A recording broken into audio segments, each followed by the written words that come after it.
Pressure, I'm high. In the ring, you won't survive. Yeah, I swerve when I drive. Yeah, I swerve when I drive. Yeah, I swerve when I drive. Hello, everyone, and welcome to episode 268 of At Odds with Wrestling, but also episode 236 of We Need Wrestling. Everyone's here. It's me, Joe, Adam, Brett, DJ.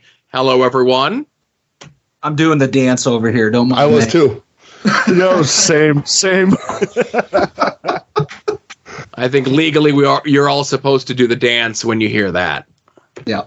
And can I ask, am I doing this right, Brett and DJ? There we go. Yeah, hey, look at you. I got one too. It wasn't as good though.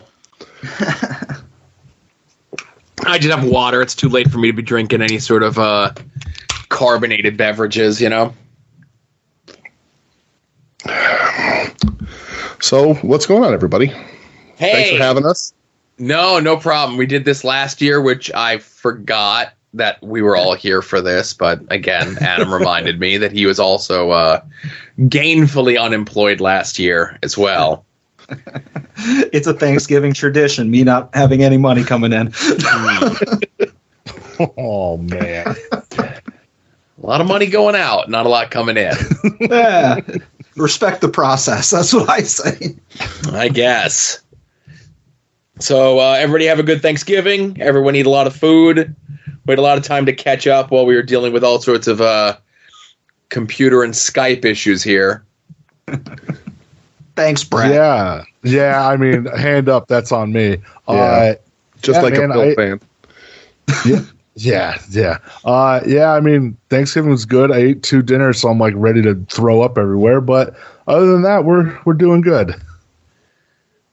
So I ate 2 medium-sized dinners as well, but I paced myself. I didn't eat much, so probably when we're done recording this at like 3 a.m., that's when I'm going to have my next meal. There you go. I'm not going to have a meal, but there is going to be a second piece of pecan pie in my future. You son of a bitch. So, just saying. So, hey, let's get into the show. Enough pleasantries, enough anything. There's going to be a nice mix of both shows, and we're going to see how this goes. My money's on poorly, but let's get right into it. And now, At Odds with Wrestling presents This Day in Wrestling History.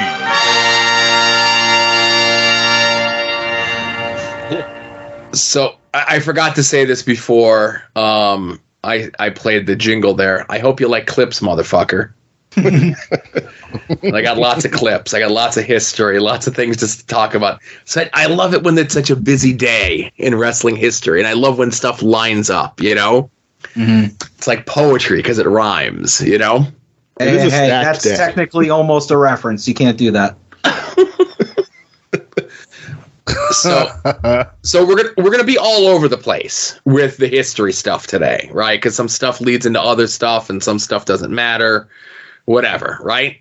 Mm-hmm. So on this day in wrestling history, 38 years ago, I know Adam likes talking about stuff pre-1990, and we got a lot of it this week. I'm just going to bow out for a little bit. I think you're going to want to hang out for this. But 38 years ago, we get the debut of a hot, new, up-and-coming Memphis babyface tag team. Welcome in. Brand new faces to Championship Wrestling. A couple of guys you're going to get to know and know well, too. We're talking about the Freedom Fighters, Jim Hellwig. Jim, glad to have you here, and Steve Borden. Steve, glad to have you guys here. This is your first time out here. We want to get a little background on you. Jim, I know you're from Atlanta, Georgia, right? That's right. Originally, I was out in California the last year and a half doing some wrestling out there. And how about the record for the Freedom Fighters, Steve? God, we've only lost 2 matches, but neither one of those were really legitimate losses. We got hit over the head with chairs and tables and everything like that.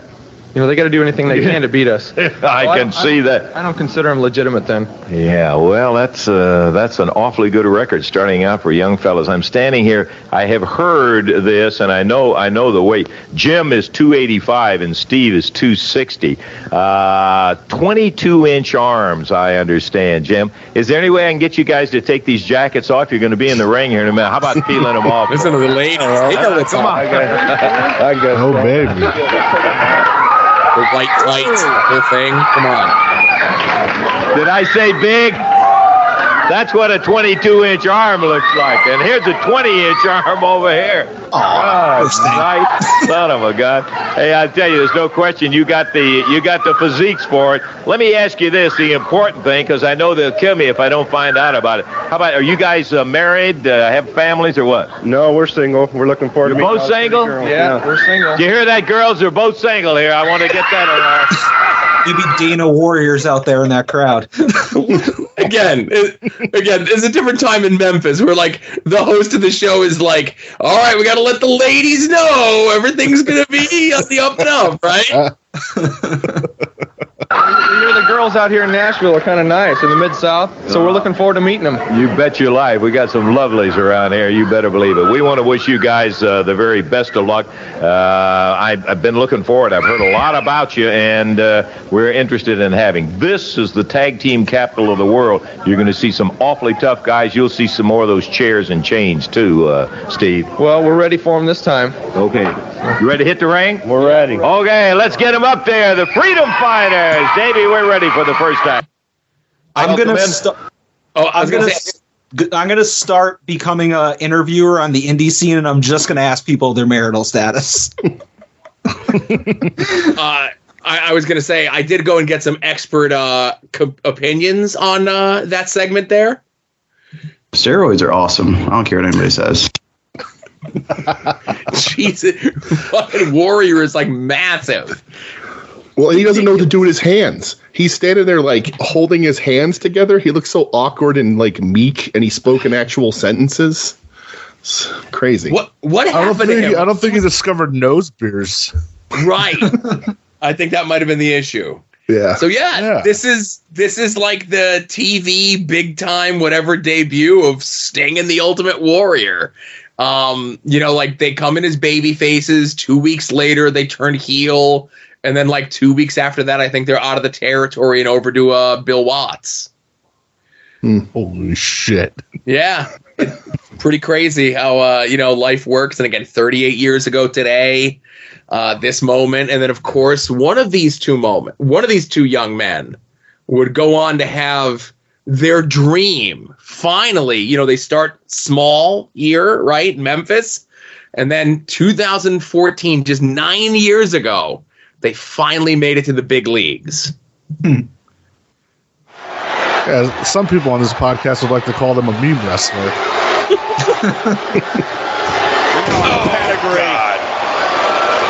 How much more? Triple H. Oh, there he is behind Cole. Official and end this thing. Be done with it. I'm sure that's what he's going to do, Michael. Oh, you know what? Just count the 1, 2, 3 yourself. Go ahead and do that. Pulling Seth Rollins on top of future devil Dolph Ziggler. Oh no! Oh, look who it is.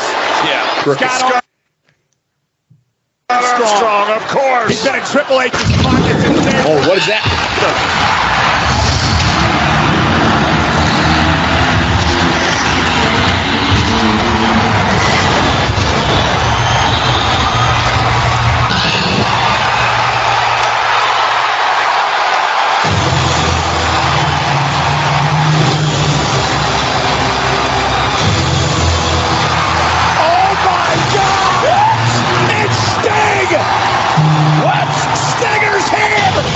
How terrible of an It Sting was that?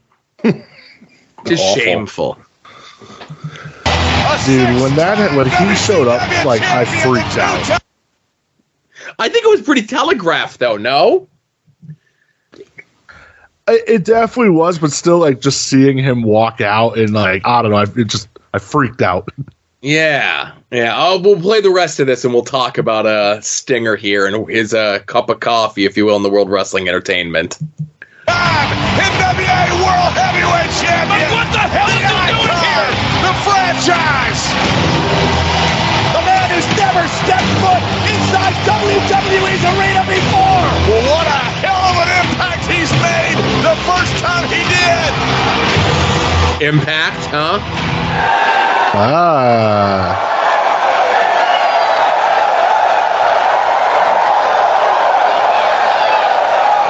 Whoa! And Sting! Triple H with the first shot, but he missed.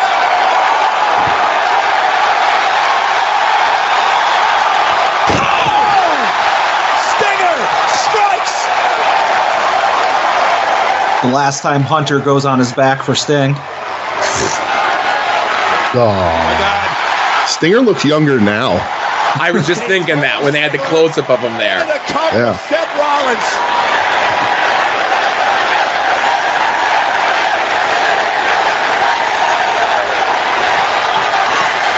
Hey guys, here's the cover. No! Cena wins. So again, you heard them saying the icon, the franchise, all those sort of things. So the next night on Raw, they pivot to calling him the Vigilante Sting. Cool. But again, how crazy is that? That like 1985 he debuts, and then like the same day, 2014. 29 days, whatever, or 29 years that he makes the WWE debut. Like, I love when like little things like that in people's careers line up. Like, I don't think anyone was looking at it, well, that was his Memphis debut. Let's hold him off to Survivor Series, It was just like kind of the way the cards lay for stuff like that, But the WWE did not know what they had in Sting. They misused Sting. I'm not going to say that they intentionally tried to like take some of the luster off Sting, but I just think that was WWE's way at this time in like 2014, 2015, that they didn't really know how to handle people. Yeah, and so that leads to him Triple H, then him Rollins, and then that's the end because of the match, right? Yeah, he has the match at WrestleMania in 15. With Triple H, where Michael Cole is like, this is what it feels like to be in the big time Sting. And then I forget when the pay-per-view is, but he has the match with Seth, and that's when he gets hurt off the buckle bomb, and that's it. Yeah.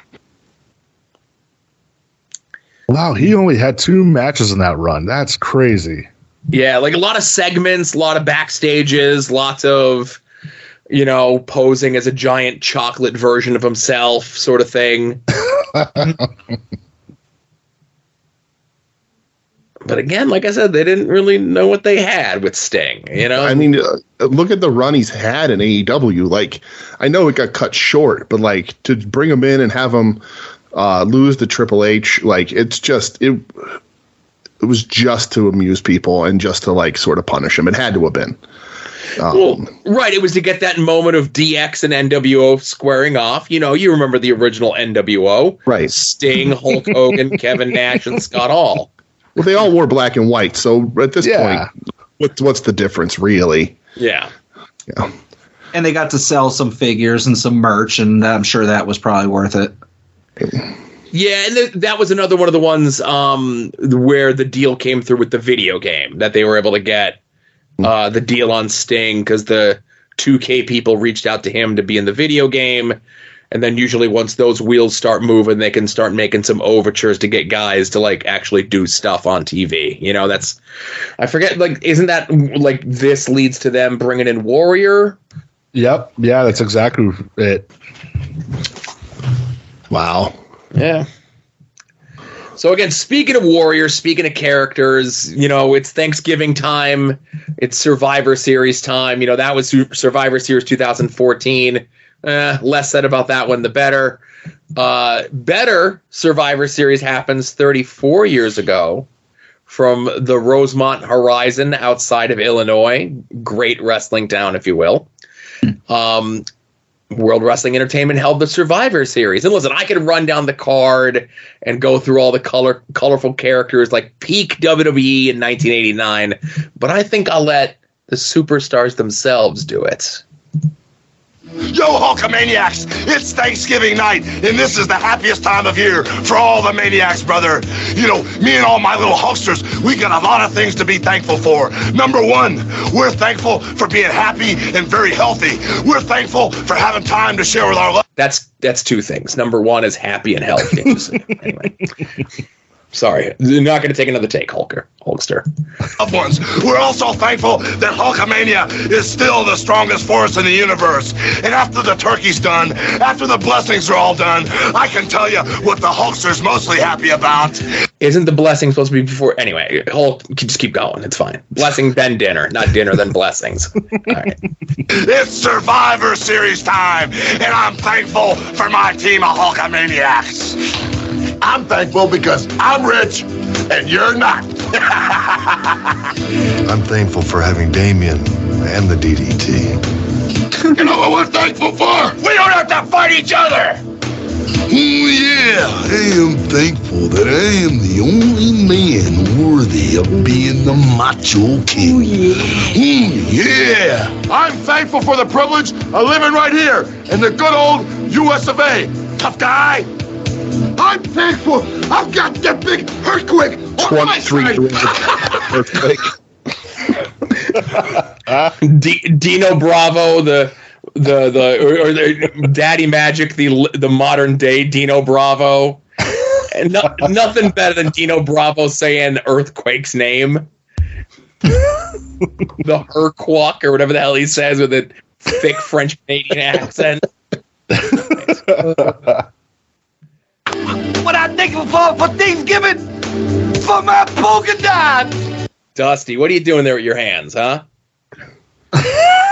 Lots of things. Come on. Dusty. Oh, Dusty. I'm thankful for the justice I serve.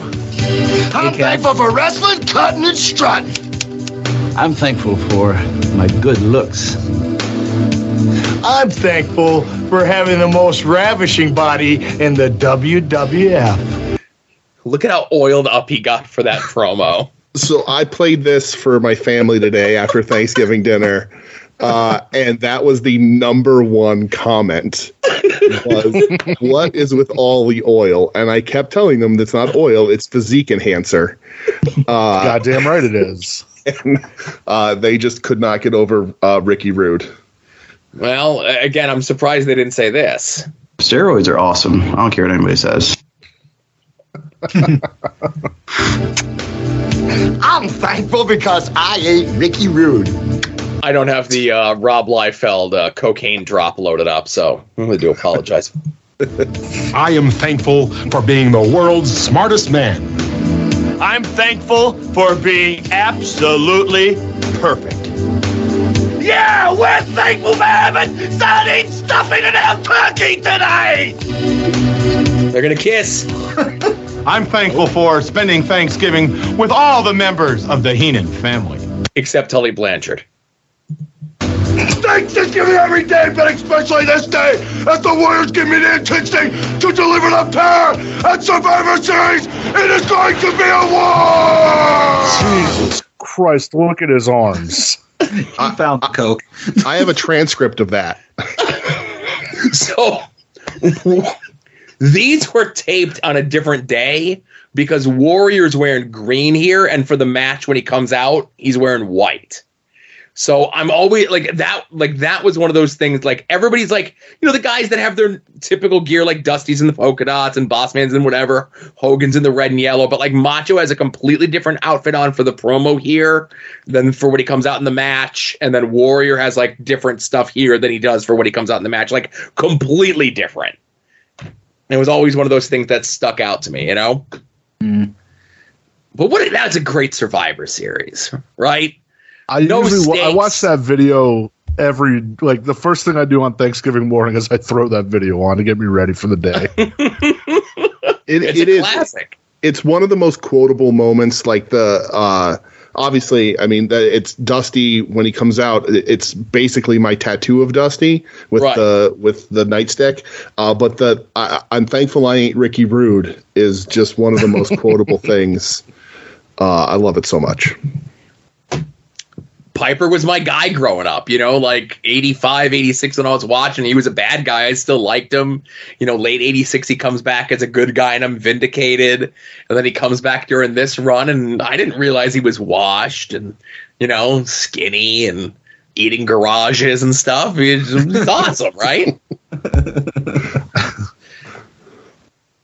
Now, again, this is the height of Vince's cartoon wrestling. Everyone's colorful, everyone's bright. It's 1989. Well, again, on this day, just 2 years later, 1991, a lot of people are still there, but maybe they're in different positions than they were before. That's the creepiest looking snake I've ever seen in my life. He's got it too close to him. Keep it away from it. The snake is trying. Wait a minute, the snake is running. The snake is fighting it. The snake is fighting it. I'm out of here. Fuck, man. To get some help, the snake is gnawing on the arm of Randy Savage, who's helpless, tied in the rope. All I can say is that snake better be devenomized. It better be. Jake Roberts. You can't get it loose. Drinking the snake as the snake digs deeper into the arm of Randy Savage. This is not supposed to happen. Roddy Piper there. Oh no, Elizabeth. I can't believe she's going to witness this horror. Elizabeth. Jake with a snake. Why is Liz mic'd up for this anyway? Let me ask you this. You have to choose. You're either going to get a snake biting your arm like that, or you're going to get staple gunned in the cheek. Which you taking? Well, more on that later. Yeah. As long as the snake's devenomized, I'll take the snake. Oh, well, doesn't Jake, didn't he, because Macho makes him prove that the snake has been devenomized or whatever and has Jake get bit backstage. But doesn't Jake then hit the snake in the head a bunch of times to extra piss it off? Well, okay. The story that Jake tells, Which Roberts, is completely true. Notorious truth teller, right? He says that's the story. But even just that moment there where, you had said he's smacking the snake in the head, right? Yeah. It's not so much that he's smacking the snake in the head to anger it. He's very clearly trying to get the snake off Macho's arm. Right. And he can't. And that's why he's hitting it, to try to get it off Macho's arm, not to piss it off. Yeah. But again, you're smacking the snake in the head, you're pissing it off. Yeah. Piper out there, Pat Patterson out there. Jake the Snake has lost it. He's lost it. And I don't think. Tony Gurria. All the best. Why is Liz mic'd up? Is she mic'd up? Elizabeth screaming. This is not supposed to happen. Randy Savage. God damn. His equilibrium off as Elizabeth shrieks in horror. She can't believe that's her husband. Everyone out in ringside doesn't know what to do. Get him out of there. For God's sake, get Randy Savage out of there. Savage leaping back, and Jake, he doesn't know any better. Savage must be hallucinating by now. Got poison going through his veins. Please. But anyway, it's devenomized. Why would he be hallucinating from the poison? I don't know if Vince knows how snakes work. Get him out of there, for God's sake. Again, 2 years later, cartoons, Doink the Clown, goofy, over-the-top stuff. And then Saturday morning, we get this. I'm upset by all the hardcore stuff they're doing in wrestling at this point. It's unsafe, and it shouldn't be done. You should write that in all caps. Yeah, it turns me off to the product. They never did anything like this back in my day when I was watching wrestling. And And I definitely don't have other things that are maybe worse, but yeah, it's blood porn if you ask me. Right. There you go. That's what it is. Well, again, another great Survivor Series moment. This day in wrestling history, 1994. We get the culmination of the big Bob Backlund heel turn, where after Owen convinces Martha Hart to throw in the towel, while Brett's in the crossface chicken wing, which is which feels like for 95 minutes, but is really only about 7. We get this post-match promo from new World Wrestling Entertainment Champion Bob Backlund. Bob Backlund, he did exactly what he said he was going to do. Agree or disagree with his tactics. He is now 2-time WWE Wait a minute. First of all, young man, it's Mr. Bob Backlund. Why is he being interviewed by The Undertaker? Correct. I've been the champion since 1978. I never lost the championship. Tonight, I regained the belt. And I beat the man that represents your society. I beat him so I could save you.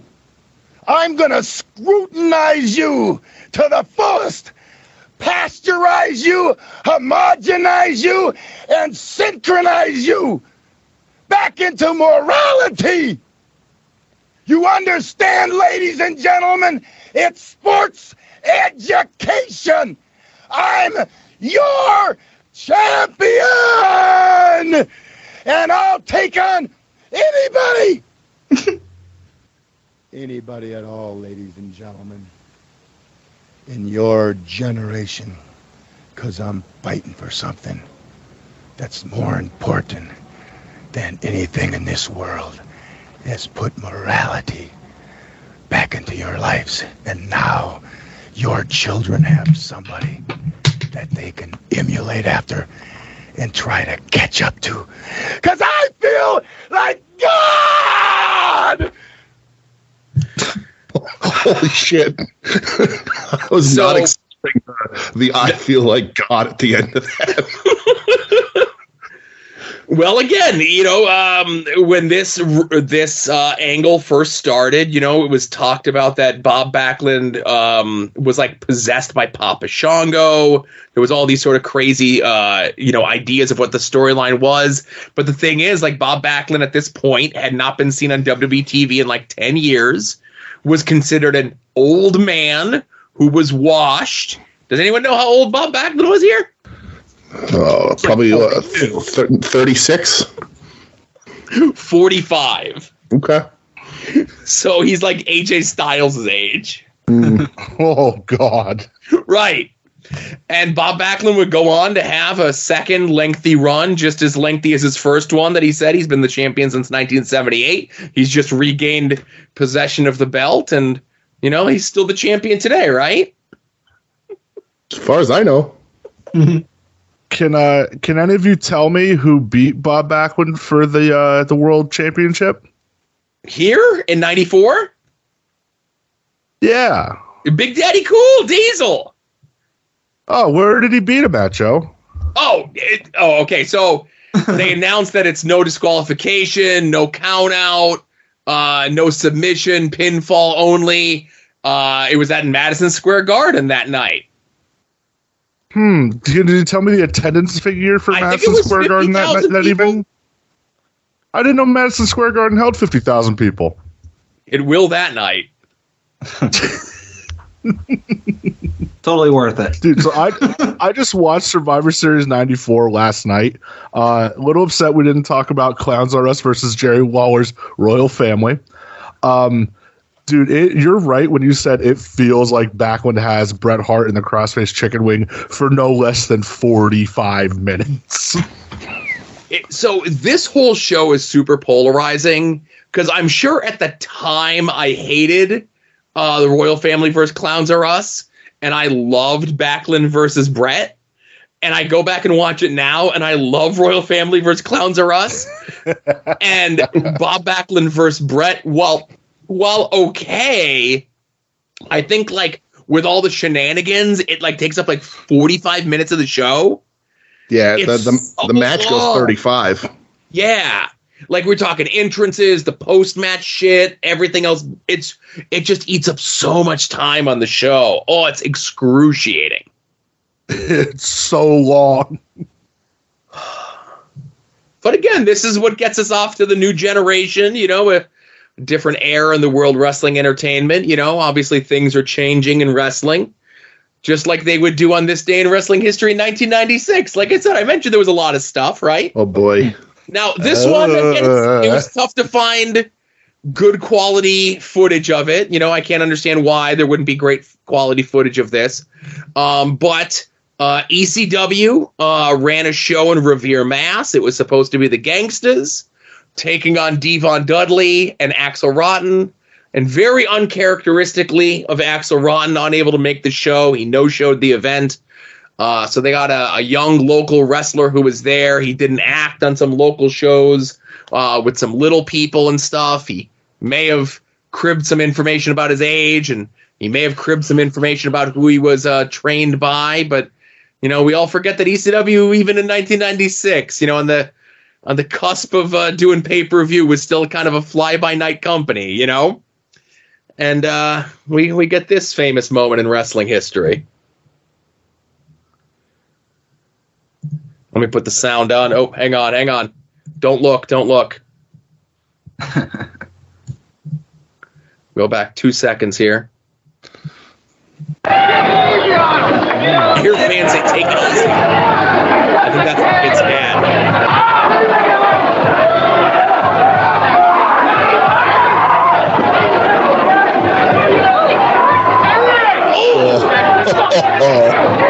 Immediately. Pay the fucking price, brother.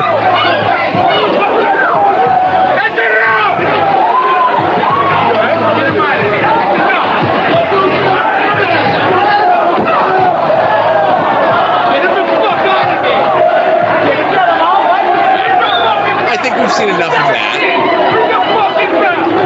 So that match goes on for another 10 minutes, right? So if you don't know, New Jack wants to get color on the kid, so New Jack gigs the kid for him and maybe went a little too far, maybe on purpose, maybe accidentally. There's an RF shoot interview that, that footage of that match you could find. Not great quality, not whatever. I think the week after that happens, New Jack goes and does a shoot interview with RF where they dissect that footage, where New Jack watches it and comments on it. I saw it, and you cannot find footage of that anywhere. So I would love to see that. Yeah. So Joe, you were deep into ECW at this point, right? Yes. So what was that like? Obviously this was in Massachusetts, so I'm going to assume you weren't there. No. But what at being someone who followed ECW very regularly, what was it like? What was the buzz? What was it like being in that moment? Well, the online fan discussion was, exaggerated that New Jack killed a kid at the show, right? So then, some more firsthand accounts come out, and people say, the kid just got cut open real bad. He was bleeding. There was a riot. There were people screaming to stop the match. New Jack was fighting fans. So, everything is crazy, right? The online stuff and, no footage. They didn't talk about house shows on TV, right? Right. But we're a year and change off me going to the ECW Arena show and the fire chair incident happening and, a fan getting set on fire not 6 feet in front of me. They just make no mention of it on TV. So in my mind, at 19 years old, I'm well, they lit a fan on fire. What's this? This is probably nothing. Speed bump, right? Yeah. I wasn't reading the sheets. I was just online, just generally online. And, I would learn later from, you're between the sheets doing deep dives on stuff like this and just how crazy things got with this of, different people sending footage of this to the cable companies trying to get the pay-per-view canceled. The lone cable company that ended up, and bear in mind, we talked about it last week, on the show, like, it was November to Remember. It was 96. They're setting up the pay-per-view. Whenever it's going to be, no date officially announced yet, but it's told that the main event is going to be Sabu versus Taz, right? And then a week later, this happens. Yeah. How? So they instantly found out that he was like 17 or whatever, right?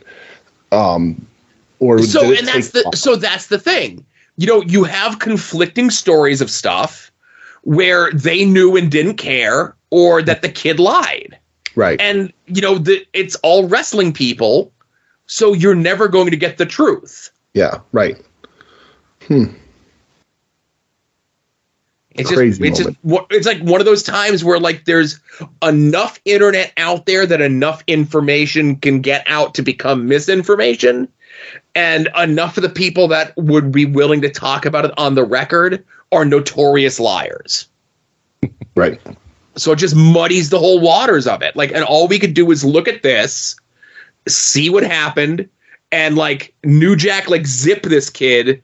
And in, like, the 3 Mississippi that it takes for, like, New Jack to let the kid go, the kid to fall down to the canvas and pick his head up, there's a pool of blood underneath him. Yeah. Oh, yeah. And luckily, this would be the last time anything so gruesome would happen in professional wrestling, right? We learned our lesson. They cleaned it up. Right. They got all this junk out of the sport, and now it's squeaky clean and everybody could watch it. But there is one last thing. Again, we have to talk about our head-to-head Monday Nitro versus Monday Night Raw. It's a taped Raw.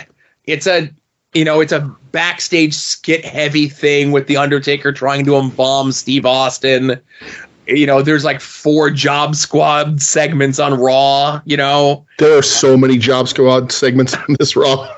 It's ridiculous. Right. Over on Nitro, of course, they're setting up Starrcade because it's the night after World War III. Kevin Nash beats Wrath, who was in the midst of a mini undefeated streak, to set up, him beating Goldberg maybe at Starrcade next month. In another undefeated streak getting broken. Speaking of Goldberg, Jericho hot off that program with Goldberg that Goldberg had squashed and smeared out, apparently is moving on to bigger and better things, right? And we always got to play a Jericho segment, even if they have the shitty wrong music on it.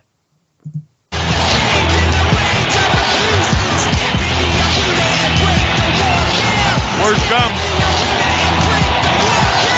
Will somebody call the hair police? That is so. I can't say anything. Well, neither can Mike really, but would you look at that hair? I think Gene didn't even take that hair. Ralphusaholic. Fourth throw by Ralphus. Oh, great. Designer clothing by Ralphus. You're right. That hair is like, it's just kind of like sitting there. It's like, yeah, keep going. It looks like fur. You're so proud of yourself, aren't you? Go ahead, Gene. Oh, look at that. I can't say too much about a bad hair day, but you look like you just plugged into a light socket somewhere. Chris Jericho. You used to look like this in the 60s, Gene Mean. I remember. First of all, I just want to say this. I feel a little bit let down, a little bit betrayed by all the Jerichoholics, and I'm going to tell you why. Over the last little while, you people haven't been showing me the respect that I deserve. You haven't been cheering as loudly as you should. You're forgetting that you're Jerichoholics. And you're forgetting the only reason why I'm your role model is because I am better than each and every one of all of you. One man that has not been paying a lot of respect to you, Mr. Jericho, is the man that challenged you last night in the neighboring Motor City, Bobby Duncombe Jr. Well, Jimmy, that's another thing. Bobby Duncan Jr. Duncombe. Duncan. The cowboy was embarrassed by Chris Jericho. He was torn apart, and I told you that crazy old wizard Stu Hart forced me to be a cowboy in my first match. Cowboy Chris Jericho from Casper, Wyoming. I hate cowboys, but I also remember that being a cowboy was kind of fun. And I'm sure I could lasso a dogie and I could rustle up some vittles just as good as anybody else can. No, Ralph, not thank you very Ralphus. much. There's the head of security. And get away from him. He's a trained killer. He'll rip you apart. That's Rufus. No, that's Ralphus. Get away from him. Rip you apart. That is Bobby Duncan Jr., and I believe he's got Rufus. Gene keeps calling him Rufus. Hog tie. Random. He's doing a silly bit. Let's not go that far. Whoa, wait a minute. Jericho, go back, take a look at that. That is not a pretty picture, ladies and gentlemen. Tony, pick it up from there, please. All right, Jericho over it. I'll keep the tape over his mouth, would you please? Take it easy. Take it easy. Maybe 3. I tell you, Ralph is angry. And Jericho trying to settle him down. Yippee-ki-yay and all that. That's his dental floss. Well, we're back. Ladies and gentlemen, you're looking at the world's biggest rugrat. So this went through the commercial break of Jericho trying to get Ralphus undone. I'm sure he sleeps on that at home, so it doesn't matter. Also, Jericho, when Scott Hall comes out, just walks away from Ralphus. There you go. You know what you should do now is go through his pockets.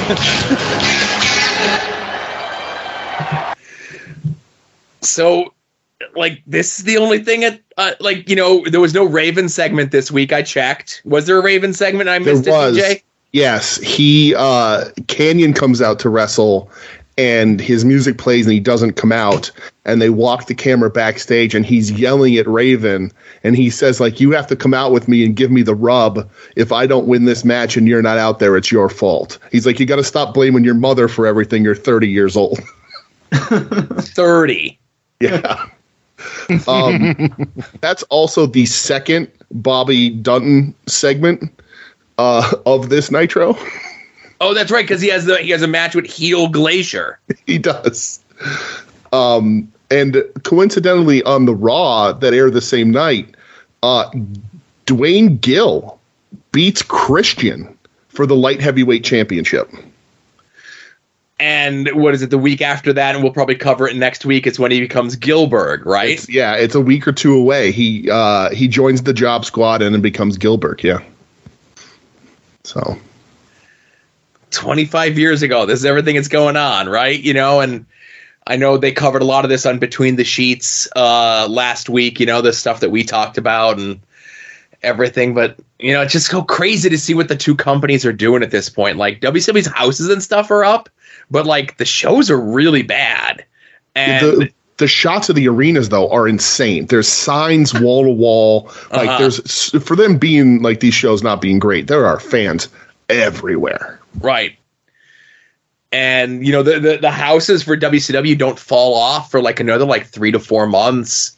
And it's just one of those things where, we talk about it with like even modern wrestling, and you really can't compare like wrestling from 10 years ago, let alone 25 years ago to today. But a lot of that is, what's going on TV is going to sell your house 6 months from now.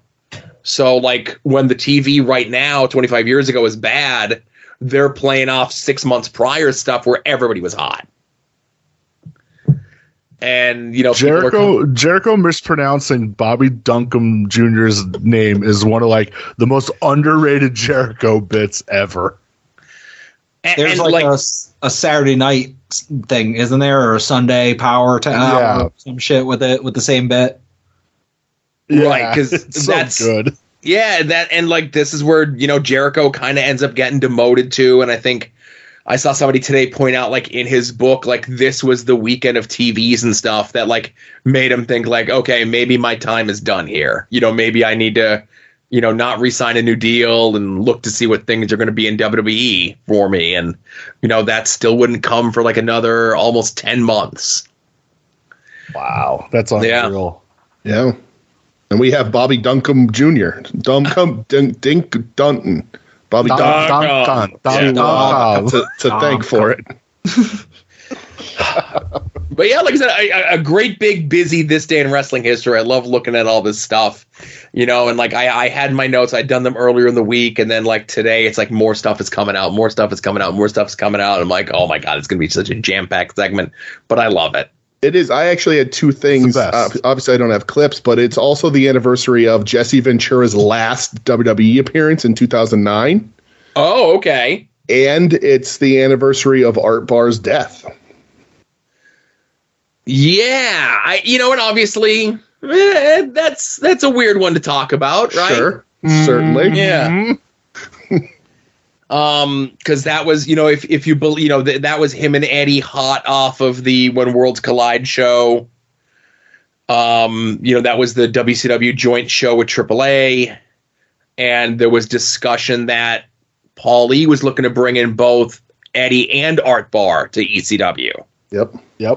And if Art Barr doesn't pass away and they come in as a heel act as opposed to like a baby, like Eddie coming in initially as a baby face, like what does their careers look like? And even further to think, there we are, like Art Barr died. Here it is. And, 1994. And then like right around the same time, 2005 is when Eddie passed away. Yeah. Pretty crazy. I think Dominic Mysterio wore an Art Barr t-shirt the other day. Yeah, people were saying that. Kind of reminiscent of when Art Barr did a dark match for WWE as not the juicer, but kind of the juicer. And he wore a Pee Wee Herman shirt, like days after the Pee Wee allegations. Good timing. Yeah, that's smart. Yeah. I think that was just them telling me, he's like, yeah, I'm just here to get a pay. I'm just here to get like whatever the TV job guy fee is. I'm not worried about getting signed,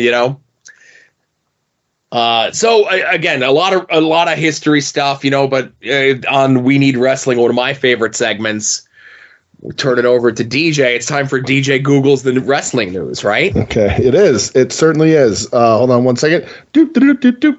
All right, here's the news. Let's see. From Wrestling Inc., why Bully Ray says he loves truth in pro wrestling. I'm not opening that one. He cites The Miz, so I'm double not opening that one. From SE Scoops, top independent star spotted at WWE Performance Center. Maddie Renkowski. Do we know this person? I know the name. Yeah. It sounds familiar. Let's see. She does a Mean Girl moniker. Apparently she's at the NXT tapings. So we'll see what happens there. Literally every woman on the NXT roster does a Mean Girls gimmick. It's true. There's not like 9 of them. Right, but they can all just group together, or they're all mean for different reasons. It's all different, Adam. It's all original material. Let's see. This is a light pro wrestling news, sadly.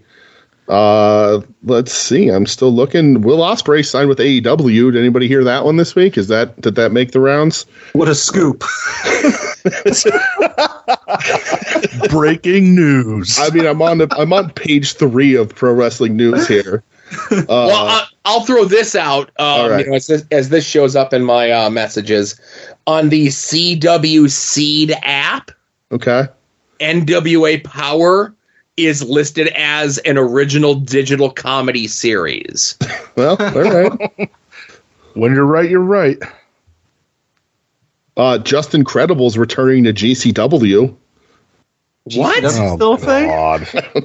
Listen, he's GCW Come On Dude, December 2nd in Hartford, Connecticut. Just Incredible returns to GCW. You heard it here first. Well, there is that story of the time when it was 2004. It would have been. It was Ring of Honor's debut in, I don't know if it was Hartford, but it was somewhere in Connecticut. And Just Incredible was there as a surprise. And at the time, the newsletter said that Just Incredible's pop in Connecticut was bigger than Jeff Hardy's pop at the Rexplex just weeks prior. Also in the news, Buff Bagwell apparently arrested for DUI a couple days ago, but Diamond Dallas Page said that he was not arrested and that he is still sober and that it was some sort of punishment was unknown. It was a court appearance, and he had, I don't know. I don't understand Diamond Dallas Page's logic on any of this. This is at least the third story in the last rolling 12 months of Buff Bagwell getting arrested for a DUI, but no, it was just him being charged on a prior offense. Right. He's clean and everything's okay. But why are there 3 happening? And why are they old offenses? And I get, COVID kind of delays the processing of things like this. And I'll give you 1, maybe 2, but I vividly remember 3 this year. Yeah, I agree. Well, the best thing is that Buff is a listener of the show and a frequent voicemail caller, so he could always call and set the record straight. That's true. I hope he does Defend this yourself, week. Yeah.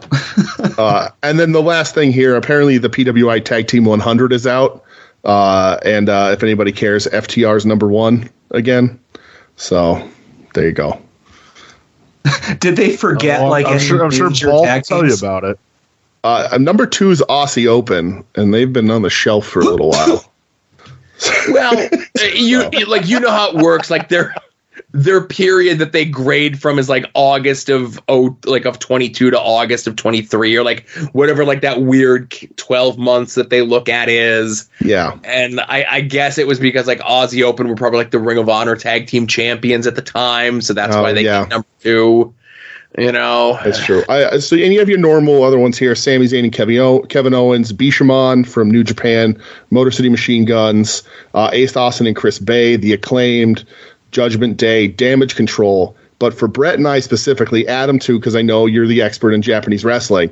But in the number 10 spot is 7-Up, the team of Nene Takahashi and Stan Hansen's favorite female wrestler, Yu. Oh, Nene Takahashi and you beat me to it. Sorry. Right. Yeah. Well, Adam, thank you for letting DJ have the floor there. I appreciate you letting me get that over. It's all good. I want to get your spots in, Right. I appreciate it. And that's, as far as I'm concerned, that's the news. I know with the announcement of FTR being the number 1 team in the PWI, I know Bald put up a list that he changed 6 or 7 times of the top 10 tag teams in his opinion. And he kept changing the list and changing the order and taking people off and adding people.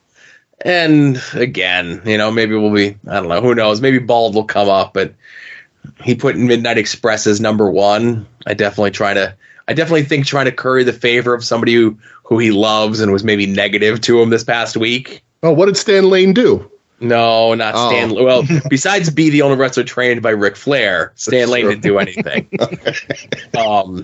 My favorite thing that Bald did this week was when he showed that horrific picture of his disfigured and scarred forehead on the airplane and just being nobody knows what it's like, what we go through.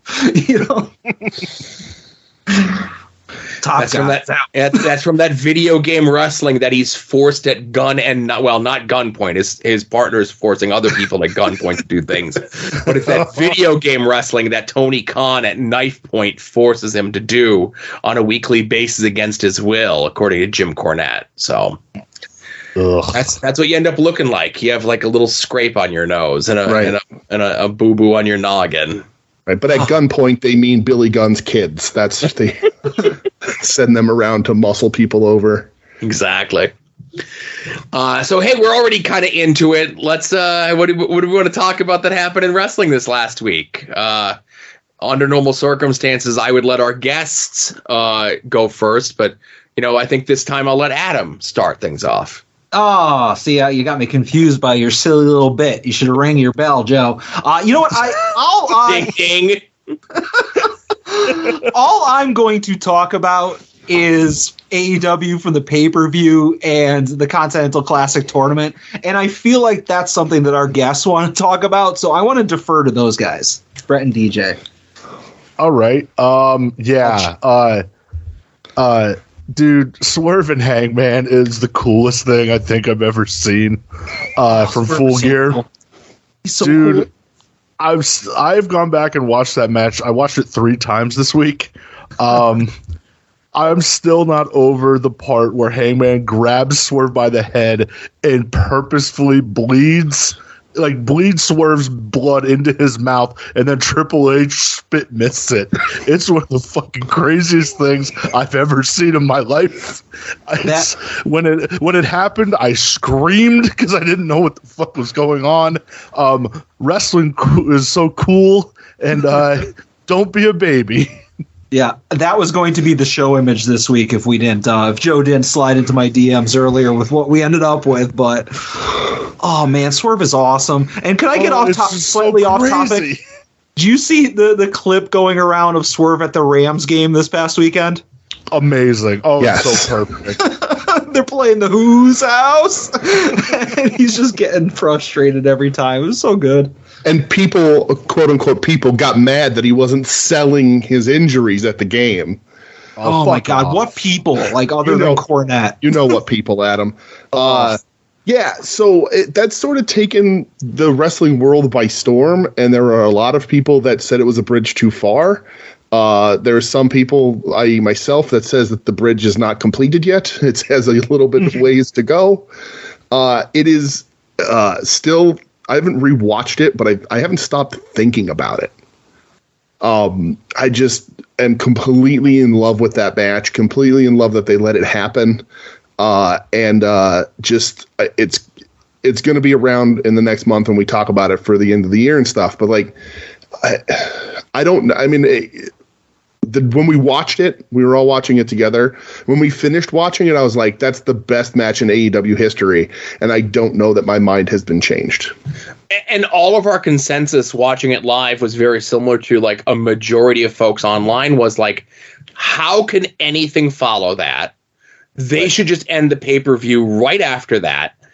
And there was still 2 more matches left to go. And, you know, and we could kind of get into some of that here as well. But, you know, that was an all-timer. That is going to be a match that's talked about, you know, for years, should be talked about positively. You know, where people will say that some of the creative into that was a little shaky, nitpicking it to death. And that's just the way that culture is in 2023. People were divided on the home invasion angle sort of thing. But when you have guys like Hangman and have guys like Swerve who, you know, maybe get an idea that sounds good when it's pitched and then maybe the execution isn't the best, I feel as though they made it all work. They tied everything together. And it was something as simple as, you know, Hangman taking the pictures off of the fridge and stapling them to Swerve's face. Is that an extreme? Is that a very far line to cross? Sure, but sometimes you got to cross a line to sell a blood feud in professional wrestling, right? If they went out there and did arm bars and it started with a lockup, right? We'd all cry bullshit. And they went out and they did this and it was 2 guys legitimately trying to kill each other. And some people called bullshit. You can't make everyone happy when it comes to professional wrestling, but I can't imagine the person who watches this match and not being happy. I feel like anybody who watched that and didn't like it isn't the target audience anyways. It was people that were hate watching it and looking for something to dislike to go online and be like, you know, this is what's wrong with wrestling, you know? Dude, even the way the match started, like Hangman not waiting for an entrance, like just hitting the ring, double leg, punching in the face. Like that's the way this shit needs to go. You know, there's so many like different images, like Swerve just stapling himself and laughing while just bleeding everywhere. The barbed wire that gets wrapped around like Hangman's head and face when he's sitting opposite way, like on the top rope, was fucking crazy. The glass spot was nuts. Like right, you know, they bring out the bag and like everyone's like, oh, it's gonna be taxed. I'm like, no, man, that's got to be glass, and it's glass. And he does the dive off the top onto the glass on the Hangman, just crazy shit in this match, and I loved every second of it. Right, and I don't even. There's nothing in this match, like nothing in this match is the most dangerous thing done on this show. And that's one of the points that I like sort of thought when the show was over. I was like, not that this match was tame in any way, but the most dangerous maneuver in this whole show was 2 matches later. So. Oh, yeah. And I think we can get into that if we're done with anyone else have anything about Hangman Swerve. I'll just say, put all the belts on Swerve, please. That's all. Dude, like, so I hate like going back and like looking through my old tweets or whatever, just be like, when did I say this about Swerve? But like, it was like May of 22. Like, I had a tweet where I'm like, yo, Swerve's the guy. Like push him. Let's go. Like, enough fucking around. I still feel that way. If I was wearing glasses right now, I'd push them up and I'd be like, well, Brett, when Swerve was in Hit Row, I went on this show and put him in the likes. So, well, you were just doing that because you were trying to curry favor with Dollar King or whatever the fuck his name is. Yeah, still cultivating that relationship. But go ahead. It's shout out, thank you. Shout out cousin Tahuti. There was right before they got let go when 2.0 were Everrise still in NXT, and it looked like they were like brewing something with them and Hit Row. Again, Matt Menard, Daddy Magic, whatever the hell, he would always call him Dollar King as opposed to Top Dollar. So that's just stuck in my head, and he'll always be Dollar King to me. And because again, you have to imagine it in that Daddy Magic, Matt Menard, Shane Matthews over the top voice of him incredulously saying Dollar King, and that's what's in my head. Didn't BFAB just get her first action figure too? I think she got a basic coming out or something. So did Top Dollar. There you go. Yeah, they talked on the cousin Tahuti. They talked on the Major Pod about Top Dollar signing on the cardboard of his figure instead of the bubble. Ew. With a Sharpie. It's the first time. Rook. It's the first time anybody ever asked him for an autograph and got him a break. I was gonna say, who does he think he is? Gangrel? Yeah. Oh. And his autograph made Wheeler Yuta's look like fancy calligraphy. So we talked about the pay-per-view. I thought Full Gear was a really good show, top to bottom. Could have, should have, would have culminated with the Swerve and Hangman match. But again, as we mentioned, there was 2 more matches left to go. One was the Young Bucks versus the tag team name that I won't say, but it's Kenny Omega and Chris Jericho. And I'm gonna come in here with a controversial take. This was a really good match, and I liked it a lot. Going into this not caring whatsoever about any of the participants in this match, I think they did as good as a job as you possibly could in following what had just come before it. And I'm taking away Jericho getting a little nick on his arm after Matt Jackson brushed his foot against the steps to cause the laceration. I'm taking away the temper tantrum that the Bucks throw at the end of the match. Bell to bell, it was a really good match. It was. It just suffers from having to follow what's going to be an all-timer. Right. So it took that, at least for me, the few minutes for me to recover before I was even willing to look up at my television for anything else. But it was a good match, yes. Yeah, it was good. I agree with you, DJ. Like, definitely was taking a bit to recover to actually watch it, and I was trying to talk myself out of bumming a cigarette off of Adam for the whole match because that's how I felt after Swerve Hangman. But yeah, I mean, it was. I look at it as maybe Jericho. I don't know. Maybe Jericho told them to like tone down the super kick spam shit. I don't know. He plays into that shit too. But yeah, like it was okay. I feel bad because I didn't pay attention to 1 second of that match just because of what you guys just said. It was you're coming down from this huge high, and it's a match that, like, going into it, I didn't give a shit about. So they would have had to have worked super hard to get me invested in it. And much like you guys, I'm like, okay, I'm on Twitter. I'm in the Discord. I went outside to rip the heater. I'm like, this is all the breaks I needed before we get into figuring out what the hell they're going to do to fix the main event.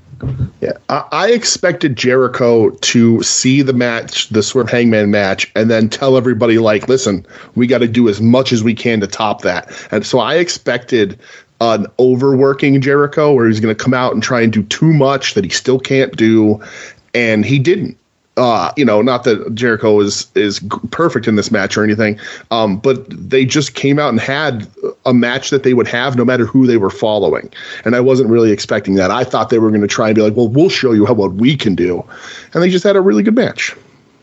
I'm curious, like from a kayfabe standpoint, obviously the Omega and Jericho won, and I wonder if Brett and DJ could let me know how the Bucks felt after that match. Well, they were smashing chairs because they were mad. We're so mad.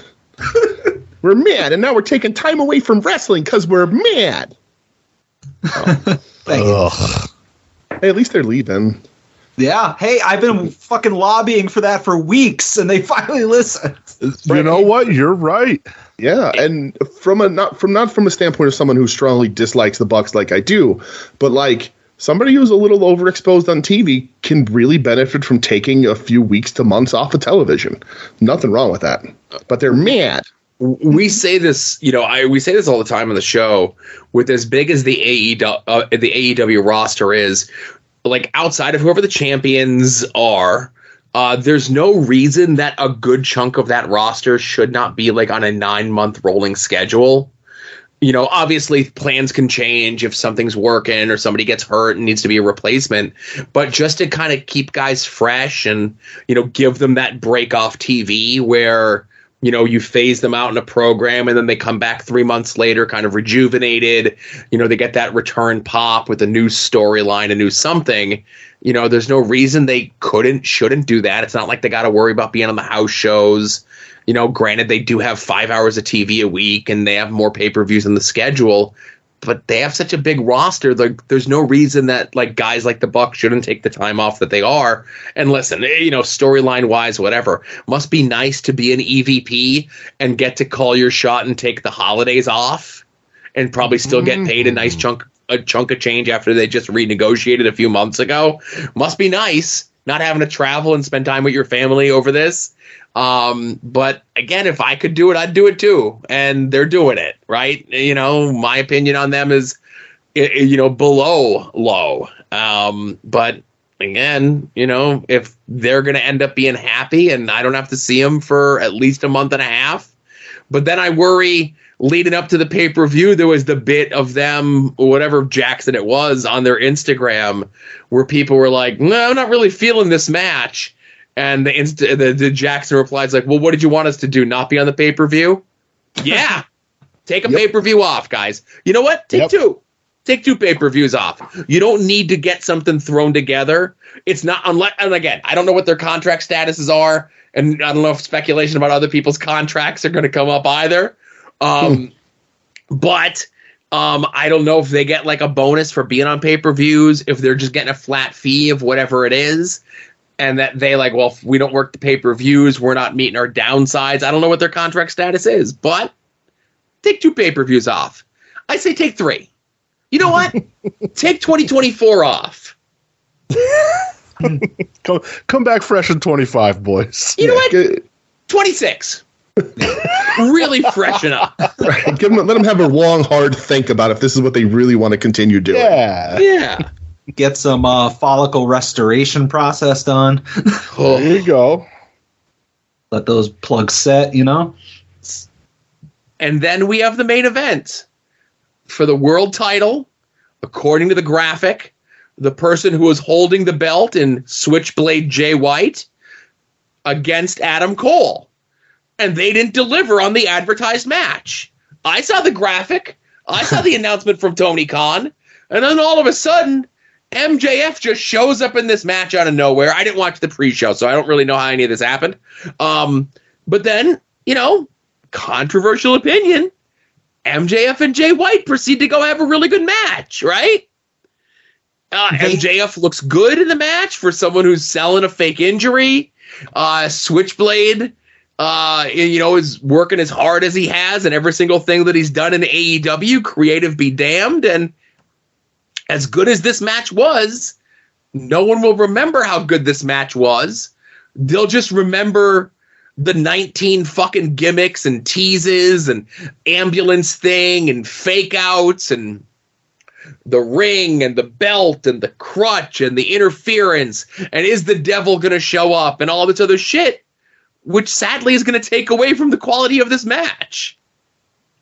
So obviously we're all watching this together and we're trying to figure out a way to logic a conclusion to this match. We're like, okay, if Cole actually wrestles, or if like Switchblade, if he just lays down and Cole lays on top of him, does that mean Adam Cole's the champion? No. He's defending it on behalf of MJF, so MJF's still the champ. So we're trying to figure out, like, okay, does Adam Cole, is he owed a rematch from Max that we forgot about? So there was no logical way to have this end where it made sense. So I feel like the whole thing from a storyline standpoint was very disappointing. I think I left that match with the same feeling that Brett and DJ might have, where we're like, okay, a beaten and battered and one-legged MJF just beats the Guns and like an undefeated Switchblade in one night. So what does that do to Switchblade from a credibility standpoint that a barely mobile MJF was able to beat them? So I was very disappointed in that. Yeah. Go ahead. Go ahead. No, go ahead, DJ. All you, buddy. Go ahead. All right. Yeah, I mean, I definitely, can see that. I know some people kind of countered that point with, oh, well, Jay White, he's the chicken shit heel. Once he got in the ring with MJF's going to kill him, whatever. I'll go back to the beginning of this match. And Joe, after the pay-per-view, you made a really good point when you said, if I'm Switchblade and I go, oh, wait a minute, the advertised match is me and Adam Cole, I'm not changing it now. Like, don't make him look like a stupid bad guy, Just, no, why am I going to change it? This is the match, right? This is what's official. There's the graphic. Why would I change this? I understand it's wrestling and, you could do whatever you want, but it does make him kind of look like, well, why didn't you just stick to the match that showed? But yeah, it's tough with Switchblade. And this kind of ties in a little bit to the Continental Classic, where do you have Switchblade like go on a run for revenge, or like kind of like, hey, thanks for playing in MJF's playground, buddy. Here's 3 belts, to kind of build him back up, because I do agree coming out of it, he looks worse for wear for sure. Yeah, it's hard, right? So wrestling always asks you to suspend your disbelief, right? In almost every aspect of wrestling, you have to do some level of suspending your disbelief. And I also understand that wrestling, the storylines are never officially over, right? The wrestling has to continue on, and there's no off season, so stories will always loop in and out and continue. But the story that they gave us on this pay-per-view regarding Max and Adam and Switchblade feels incomplete at the end of this one particular night, and not incomplete in like, I can't wait to see what they do next, but like there should have been something else. Yeah, because I felt like we were going to get some kind of like reveal or something with Adam Cole being there. Right. And so, I can even look past MJF. Oh, he got hurt in the beginning. It's his, and he, but he still beats Jay White. He still pulls out the come from behind babyface victory with an injury. Right. But you're dealing with a guy who had a match earlier, and he goes to the hospital with a hospital level injury. And then it just, I don't like where it leaves Jay White at the end of the day. And now with Juice hurt, I think that leaves, them even in a weirder spot. But it still feels incomplete to me. The match was very good.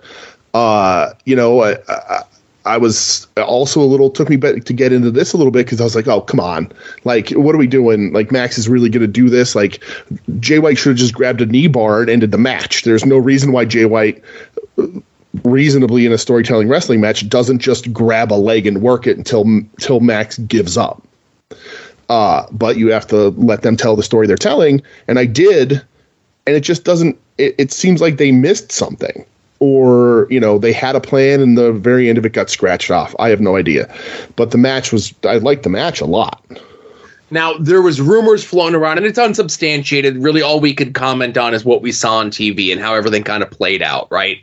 But there was rumors online that the idea was going to be that it was going to be Roderick Strong that was going to step in for Max to show that, like, he's Adam Cole's friend and, his intentions have been pure this whole time. And then Max makes the return. But obviously on Collision the night before in the match with Action Andretti, Roddy fucks up his neck again. Or takes a bad spill or whatever it was. So they didn't want to risk that. But even still, depending on how bad that injury was with Roddy, that he's still on TV on Wednesday, you could still have Roddy be the one that comes out and say, I'll do it. Or like Adams, like we could sit here and rebook it all together. But what I could say is just what ended up happening.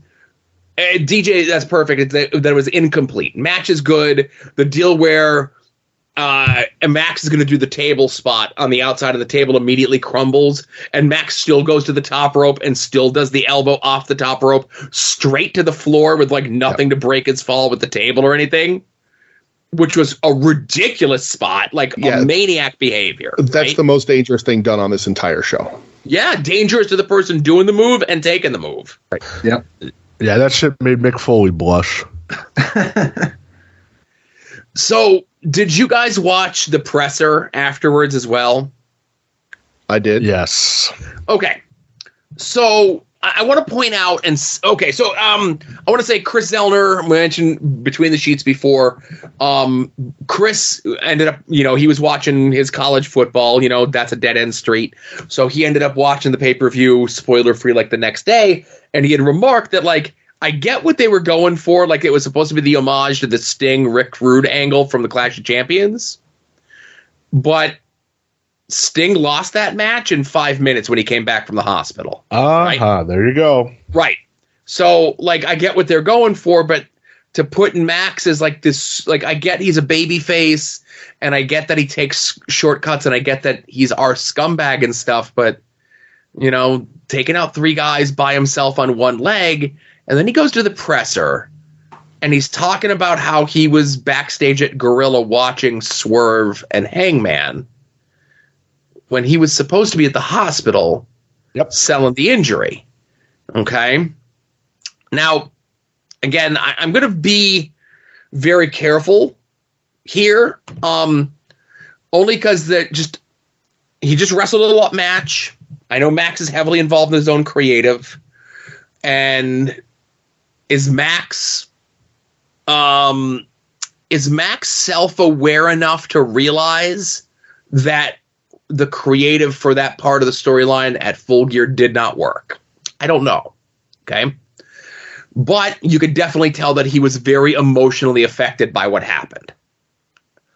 And he's a young kid. He's 27 years old. He's the champion of a promotion that's going through a lot of growing pains right now. That's had a lot of changes in the last 3 months. Thanks, Phil. And Max is not the only one who's publicly talked, on social media and in interviews, and then part of his TV character. And this is where we kind of blur the line a little bit because, he says, I'm not a character. What you see is what you get. But what we've seen out of Max, if you look at what Max has done over the year on TV, none of it lines up properly, right? It's all over the place. So I don't know what Max's mental diagnosis is. I don't know, whatever that is, but it definitely felt like at the press conference he was having an issue, and I would never want to contribute to someone going through something like that. But if he's not able to handle this sort of pressure for his own mental well-being and health, maybe he should be aware enough to be like, hey, maybe it's time to wrap this up for a little bit and I take some time off to deal with whatever I'm dealing with, or for Tony Khan to step in and say like, hey, we need to work something out because like, maybe you're not able to handle this right now. And like, I'm not doing this as a punishment, but I'm doing this for your betterment. I don't know. I'm not close with those people. I can only see what I see on TV. And if Max is telling us that everything that he does is real, he definitely looked like someone who was having a nervous breakdown Saturday night. And I don't know. I know Max don't listen to this goddamn show, but I hope he's okay, and I hope he's dealing with whatever he's going through.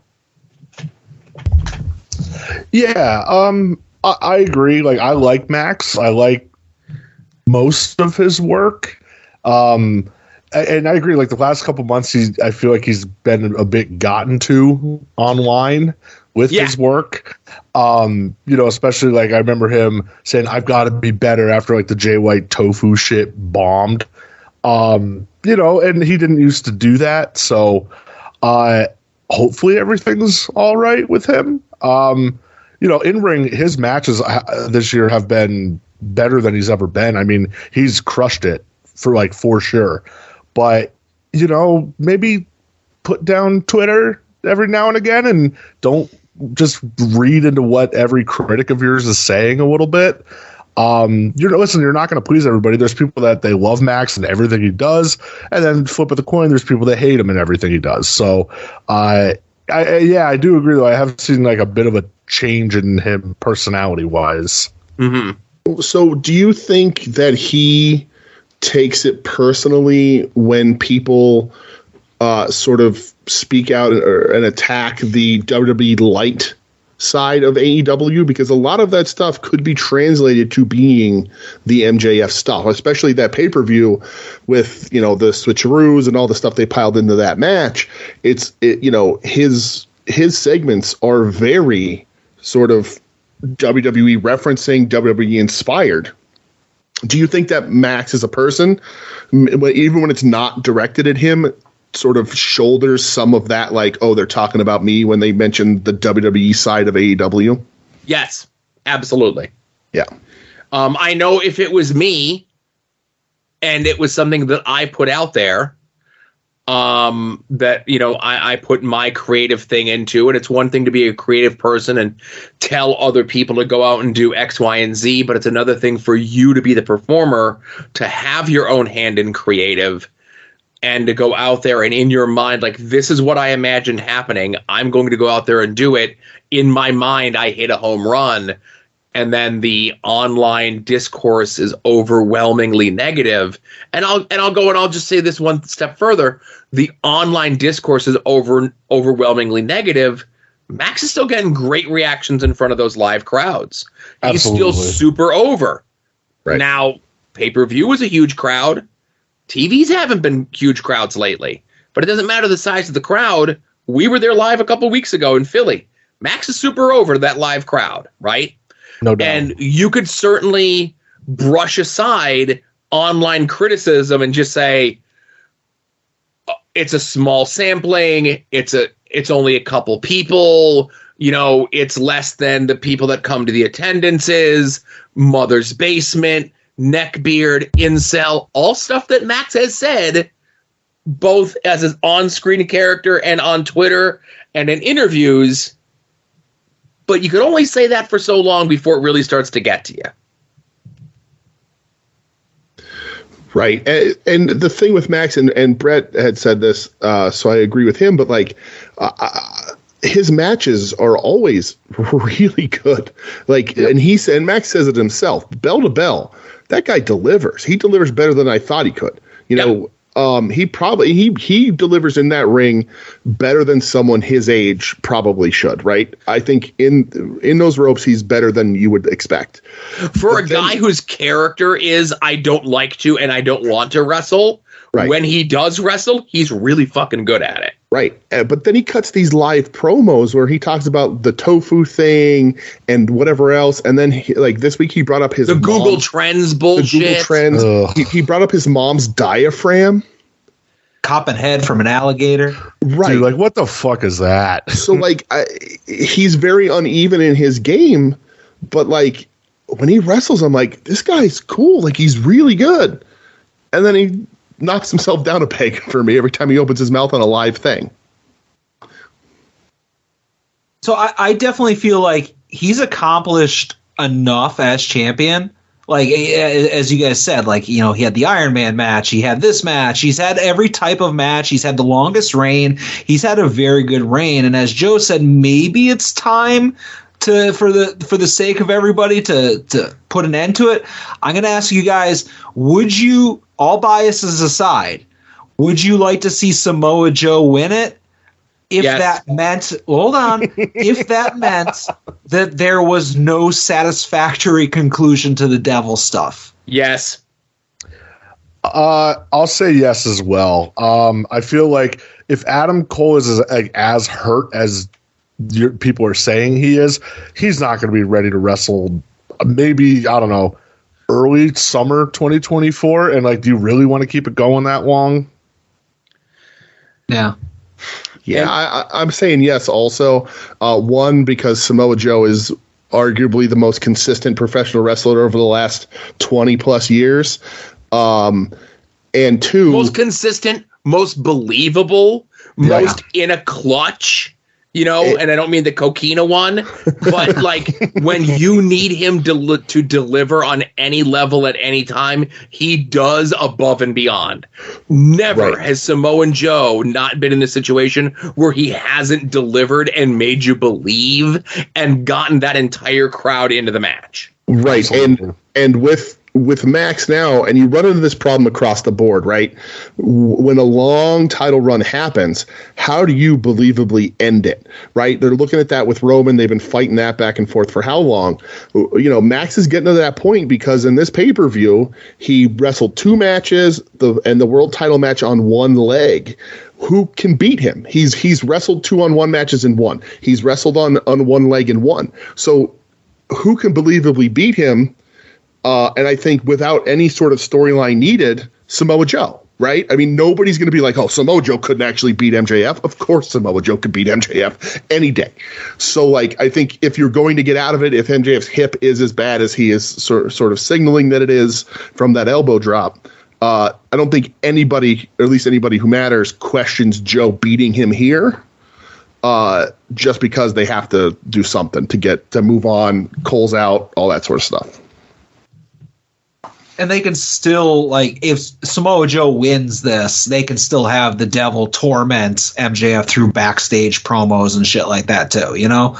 But when Samoa Joe said, like, you're my property and, like, you're under my protection, like, because I want the best version of you when I beat you. It's like, yes, we hear this stuff before, but never quite the same way. And me, like, in 2023 being like, yeah, I believe him. Like, everything he says, like, yes, sir, I will not say anything bad about you because you were so goddamn credible, as you guys said. Yeah. Right. Joe is like the realest motherfucker on TV. Right. Yeah. I was explaining to Michelle, I said, like, to me, Samoa Joe holds the 2 best independent wrestling matches of all time. Just lends to the legend. The match with Kawada, right? Or with Kobashi, yes. Kobashi. Yeah. Yep, Kobashi. And Necro Butcher. Okay. Because, like, when you said 2, and I'm like, I don't know, the first match with Low Key in 2002 is really good. The cage match with Jay Briscoe at the Rexplex is really good. It is really good. You know what I mean? Like, yeah. But, like, legendary matches. And, and again, yes, the match with Kobashi and the match with Necro Butcher, you could not find 2 more different matches if you tried. Right. And Joe had those matches within, like, the same 12-month, like, period. Right. Hey, the trilogy with Phil's real good too, guys. It's very good. And that's the thing about Samoa Joe is that you can lay out his entire career, and every 2 weeks he has, like, the best match of the Indies. Like, he's just 100%. That good. He's just that good.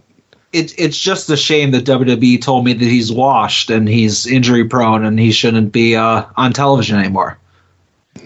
And it's a different WWE when they let Joe slip through their fingers 4 years ago, whenever the hell that was, or 3 years ago, you know? Good thing they'd never do that with like Swerve or any other people, like the other dozen or so people he can name. I bet you I'd be willing to bet that WWE now, you know, within the last like month, especially with whatever regime changes you want to believe are going on at WWE, if Vince really is gone, whatever, that I bet you they're kicking themselves that they lost Swerve. They have to. Absolutely. Yeah, for sure. Well, and he was one of the ones that like Tony Khan flipped out about getting tampered with, right? They reached back out. Yep. So there was the rumors of that, yeah. Allegedly, right. So that guy, we can all agree, he is the coolest. End of the day, Swerve should be next up in any position. Yep. Except for the Western Triple Crown. I was going to say Swerve or Samoa Joe as your next AEW champion, and you have to pick one, and it can't be the other one's going to win it like 2 months later. Joe is next. Yeah, it's tough because Joe's already lined up, so I would say Joe is next.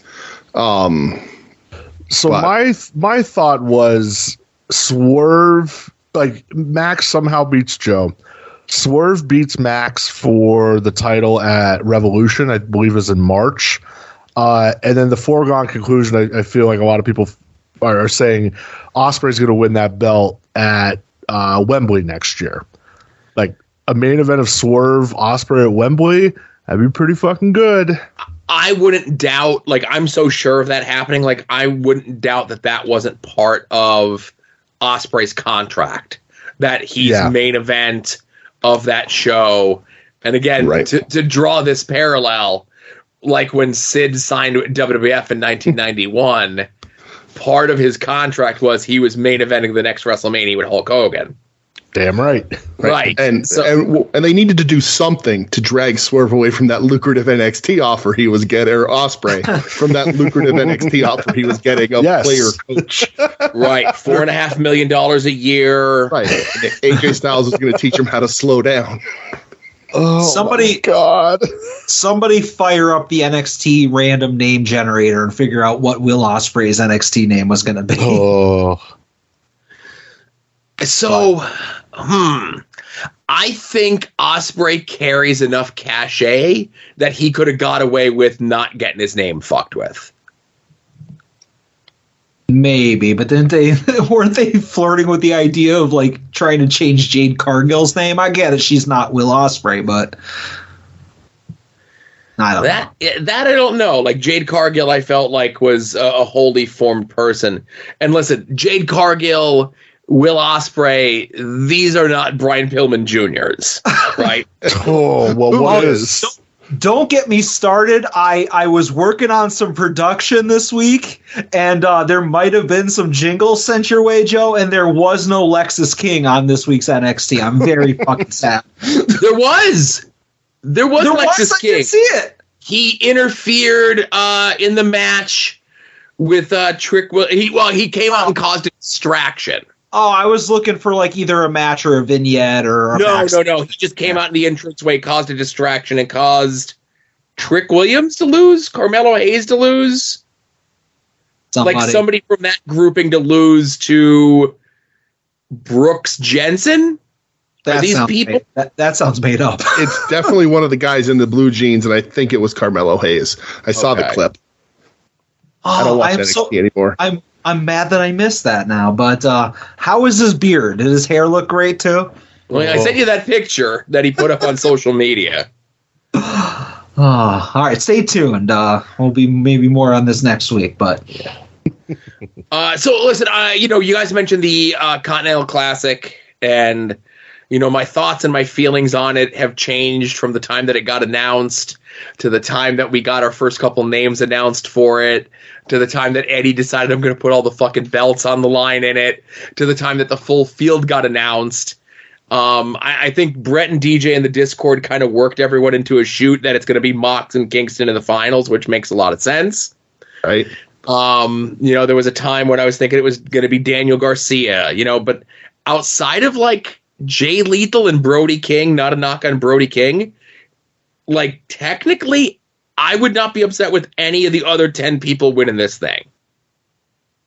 I agree. Jay Lethal's the only one for me that I'm all set over here, brother. But yeah, this is such like a cool stacked tournament. Showing the matches that they did last night. I definitely thought Jay Lethal was going to beat Swerve because they tried to hammer home the point like Swerve had this brutal match just a few days ago, and then Swerve just chumps Jay Lethal anyway. But that Moxley and Mark Briscoe match was fucking awesome. Even Switchblade and Roosh was awesome. Like, so it's a good start to the tournament. And yeah, like, I don't think I'll be mad at anybody winning. I just don't want Jay Lethal. That's all. Yeah, I'm just sad that, like, we have a very low chance of Eddie Kingston retaining his 2 belts. Like, we could say, okay, it'll be great if Eddie Kingston goes to this tournament and wins it. But as you guys pointed out, there's a lot of really good names in there. Danielson, Claudio, Switchblade, Swerve, like all those people that we would be fine with winning the tournament. But if they win it, that means Eddie loses the Ring of Honor title. He loses the New Japan Strong title. And like in that, it's kind of sad. Right. So, I will agree with you guys. Like anybody other than Lethal, I'm not going to be upset about. My heart is set on Eddie. We talk about it on our show all the time. Like Eddie and I share the almost exact same favorite wrestlers, right? Terry Funk and the Four Pillars.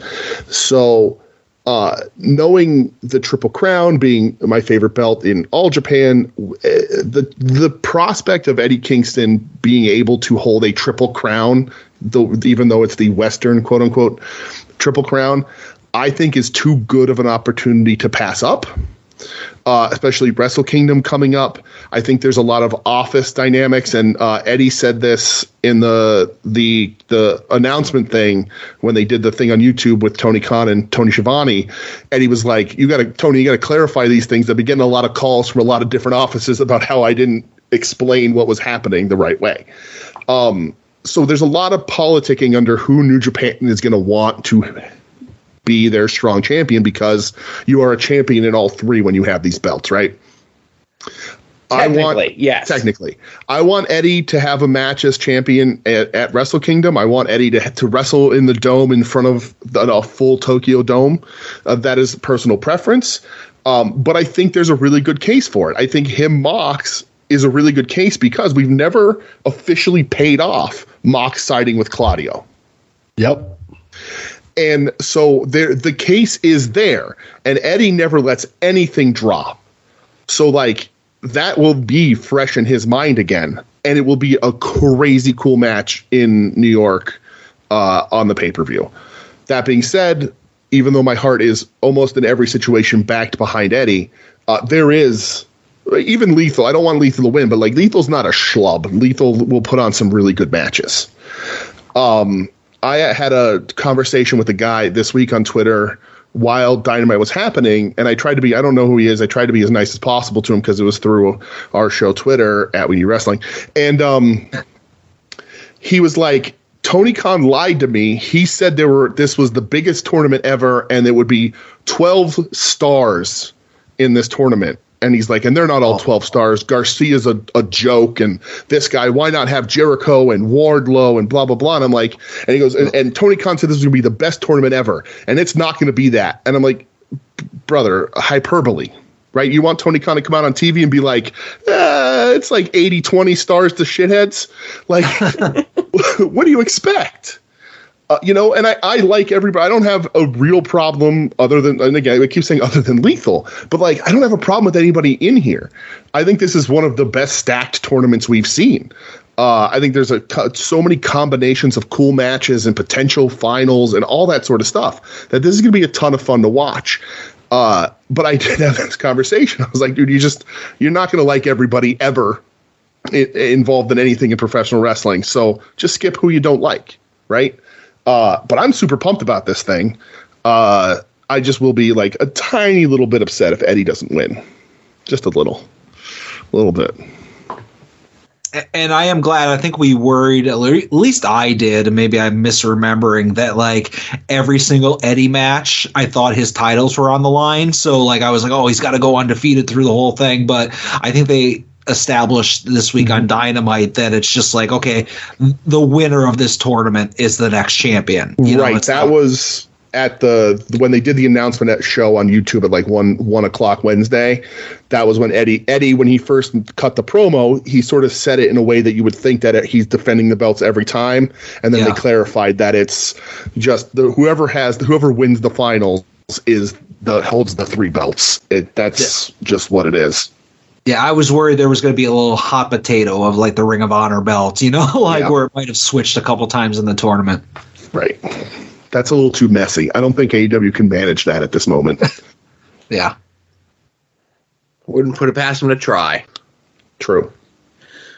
So listen, we can sit here. There's a bunch of other stuff to talk about, certainly. But, we still do have a rest of a show to do. And Brett and DJ, did you guys know there's a pay-per-view this weekend? There is. There is. Saints taking down to the ring. It's Kofi Kingston doing his thing. Ruby Soho. on the show. Bryan Danielson. No. Is it the Tribal Chief. yard? Let's find out. Brett and DJ. Yes, this was thrown at me by Adam. I didn't have enough time to go and fiddle with this and edit this and so on and so forth. But when he put in the email, he's like, "Oh, let's see if Brett and DJ know the card this weekend." So, Adam. Yes. I felt bad. I was going to message DeWiki at like noon on Thanksgiving and be like, "Hey, by the way, I need you to remix this to have DJ in there." But according to Wikipedia, the most trusted source of all wrestling news and information, the World Wrestling Entertainment is holding the premium live event Survivor Series War Games this weekend. And there are 5 announced matches. Can you believe that? 5. Go to your local cable operator and order this pay-per-view. Brett and DJ, do you know the card? Brett, I need you to do the heavy lifting here. I was just saying default to me here. But I can do at least one. I can do one. All right. Well, the women's your war one out of the way. The women's War Games match is all of Damage Control minus Dakota Kai because she's hurt. Yep. So that's right. That's Io, Kairi, Asuka, and Bayley. Correct. Versus Charlotte, Becky, Bianca, and Shotzi Blackheart. There you go. That's one. I'm so proud of you. Thanks, buddy. Noted regular WWE watcher Brett and DJ. Member of the WWE Universe, DJ. I also know that Cody Rhodes is in the men's, and so is the returning Scary Snake Man, because Cody Rhodes said, "I have a friend, and I'm going to call an old friend." And everybody's like, "It's going to be Phil." And it's not Phil. It's a different kind of snake. It's Phil has no friends. How? Number one, how dare you? And number 2, where do I get off? Where do you get off, you son of a bitch? So I don't know if you guys saw, but like Cody all throughout that show, and I didn't see it, but I saw it on Twitter. He says, "Okay, I have a friend," and then it was like, "This is a guy I have a legacy with," and he winks into the camera. And then later on, he's like, "No, you're not hearing voices in your head." And I'm like, "Oh my god, this is fucking baby shit! Like, who enjoys this? This is so bad." I guarantee you, Cody Rhodes enjoyed it. Oh, it's so bad. I really liked all Cody's promos to build this up. You're part of the problem. Right? You're going soft. And then he doesn't show up. Like, it's not like Randy Orton. They're saving him for the pay-per-view. He couldn't be bothered. Oh, but I'm sorry. Go ahead. Yes, Cody's in War Games. Go. Brett, that's all I got. All right. Yes. So, listen, that ham-fisted fuck Cody Rhodes. That promo's so bad. So, all right, men's War Games, we have Cody Rhodes, Jey Uso, Sami Zayn, Seth Rollins, and the return to Viperville, the Scary Snake Man himself, Randy Orton, going up against Judgment Day, which is Finn Balor, Who's that little snaky looking fuck? He is Randy Orton. The one. I was going to say the one with real life problems. I'll help you out there. Okay, thank you so much. Was he Noam Dar? No, he was. No, Noam Dar is still Noam Dar. Oh, okay. He was Jordan Devlin. Yes. Oh, right. Yeah, the Irish ace. Damian Priest, who DJ doesn't hate anymore. I don't. I did see him do a video about his back tattoo this week, and I was like, bro, it's not great. But it's neither here nor there. Who the fuck? Oh, Dominic Mysterio and Drew McIntyre. There you go. That's War Games number 2.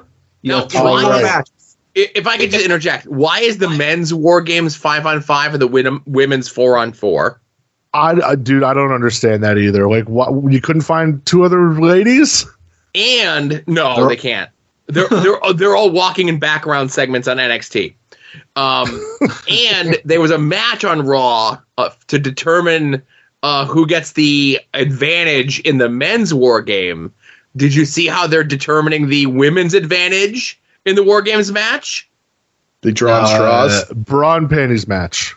Oh, all right. I'm back in. No.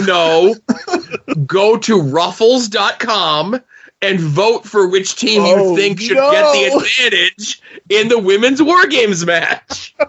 What is ruffles.com? Potato chips. Potato chips. Oh, Jesus Christ. That's the sponsor for the match. Not everything can be a Mountain Dew pitch black match. That's for goddamn sure.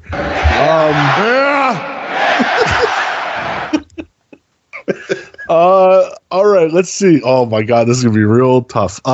So this one is like the most random one, which I remember because I saw a weird flyer for it. If I'm wrong, whatever. Rhea Ripley defending the title against Zoe Stark. That is correct and very confusing, but yes. Yeah, I hate myself for knowing that. Is there Gunther versus The Miz? There is, because I saw the internet saying that we should all respect The Miz this week, so I knew he had to have a pay-per-view match. Yeah, Believably, that match is going to go 30 seconds, right? Well, yeah, because Miz didn't go to house shows, bro, so how could he be a real fan? Oh my God, the Miz Gunther promo was really good. You should go watch it. Gunther comes off as a real big asshole in the promo, mostly because he's wearing a suit and loafers with no socks. Oh, and what a look! He looked like such an asshole, and I'm like, I wanted the Miz to shut him up. Ooh, punch him right in his dirty mouth butt. Gunther's promo was really good. Miz showed babyface fire. It should absolutely be a squish, but they did a good job, like taking like 2 weeks or whatever the hell it was to build up that match. All right, one more announced match, right? Oh my God. Well, LA Knight's not doing anything because he's shuffled back down the card, right? Exactly. This is one of the alleged Big Four pay-per-views, and maybe that's an old school mentality that doesn't exist anymore, but this is Survivor Series, and LA Knight nowhere to be seen. Either is the fucking world champion. I do know this. It's Santos Escobar, that dirty son of a bitch, against Carlito. That is correct. That is your fifth and final announced match. Yeah. There's no way in hell I would have been able to guess that fifth match. No, why is he? Santos versus Ray would have been my guess if I wasn't looking at the list, you know? But Ray's hurt. Ray's hurt. He had 48 surgeries on his right knee. Yeah, so, I mean, I'm going to watch a little bit of the pay-per-view. You could not pay me to watch. Oh, not even the War Games matches? No. This is going head-to-head with 3 hours of Collision and Rampage. Oh. Rampage starts at 7 on Saturday, and then Collision is 8 to 10. Well, might have to. I am a collider, an OG collider, so How low did you watch AEW? What if the man who Collision was made for, because he's just as much as a baby as the rest of the EVPs, that he had to have his special little bubble show that nobody else can touch his fragile bird bones? What if he shows up at your Survivor Series while you're sitting at home watching, like, I don't know, Tony Storm, like, cut a promo on Sky Blue or something? Yes, please. So what will happen is it'll be a seismic shift, and WWE will gain all the power because all the philanthropists and the Felicia, we will turn on the cock. Yes, we will be cock strong, and let's go, Phil. We love you, buddy. Who's this? You got a mouse in your pocket? Come on now. Oh. I will turn on the pay-per-view if I hear the Phil's there. Because that means the WWE won wrestling. They won wrestling. Yeah. Hasn't there been like a bunch of like cryptic promos from Shinsuke Nakamura of him challenging someone, and people have been speculating that that's going to be the Phil match, him versus Nakamura at Survivor Series? So people have been saying that, but they're also like, oh, that's him like throwing it out to Okada, and I'm like, oh, go the fuck away. Is this the pay-per-view that's in Chicago? Yes. Yeah. Oh, yep. Rosemont, Illinois, Chicago suburb. Looking at something new. Yeah, Phil ain't showing up. Fucking everybody relax. I miss you, Phil. So, hey, what do you guys want? Do you guys want phone calls, or do you want the Terry Funk moment of the week? Well, just so everyone knows, we're not taking a trip to Japan this week because there wasn't much going on. So we're not going to bog this down. I know Adam's heartbroken. He had a lot to talk about when he watched Tanahashi, Ishii, and Okada defend the six-man neverweight titles against Hanma, Ren Narita, and the greatest professional wrestler on the planet, Taguchi.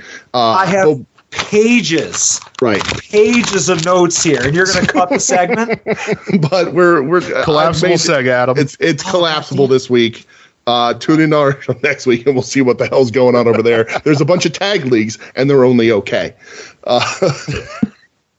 I say we do Terry Funk moment of the week. All right. All right. So this takes us back, and again, I know you guys don't introduce these sort of things, but this takes us back to 1989.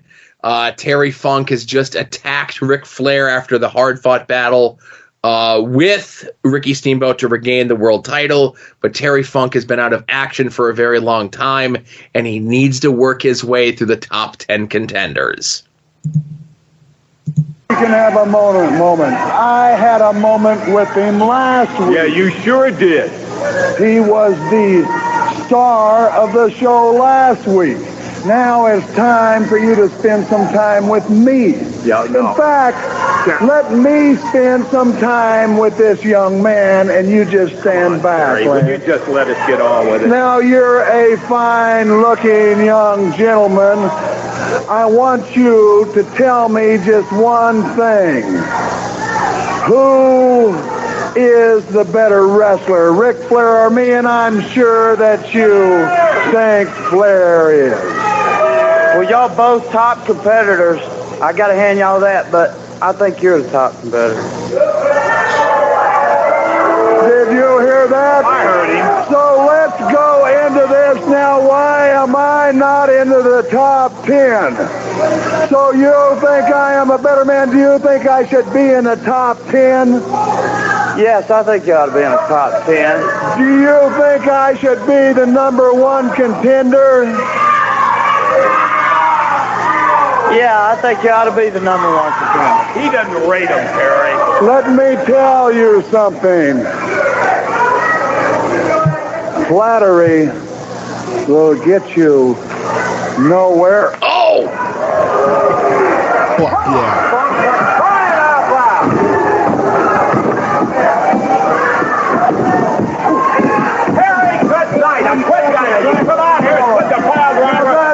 Doesn't even belong in wrestling. How can he possibly? You're talking about him not belonging in wrestling. I'm not sure you belong in a. I'm tired of looking at this.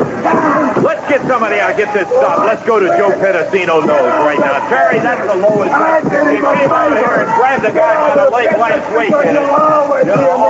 Yeah. He looks too much like Ric Flair. Everybody looks too much like Ric Flair. I don't need a kid like this anymore. You look like somebody that the white guys in the white jackets ought to be coming to get you. The fans, man, Joe Pedicino nose.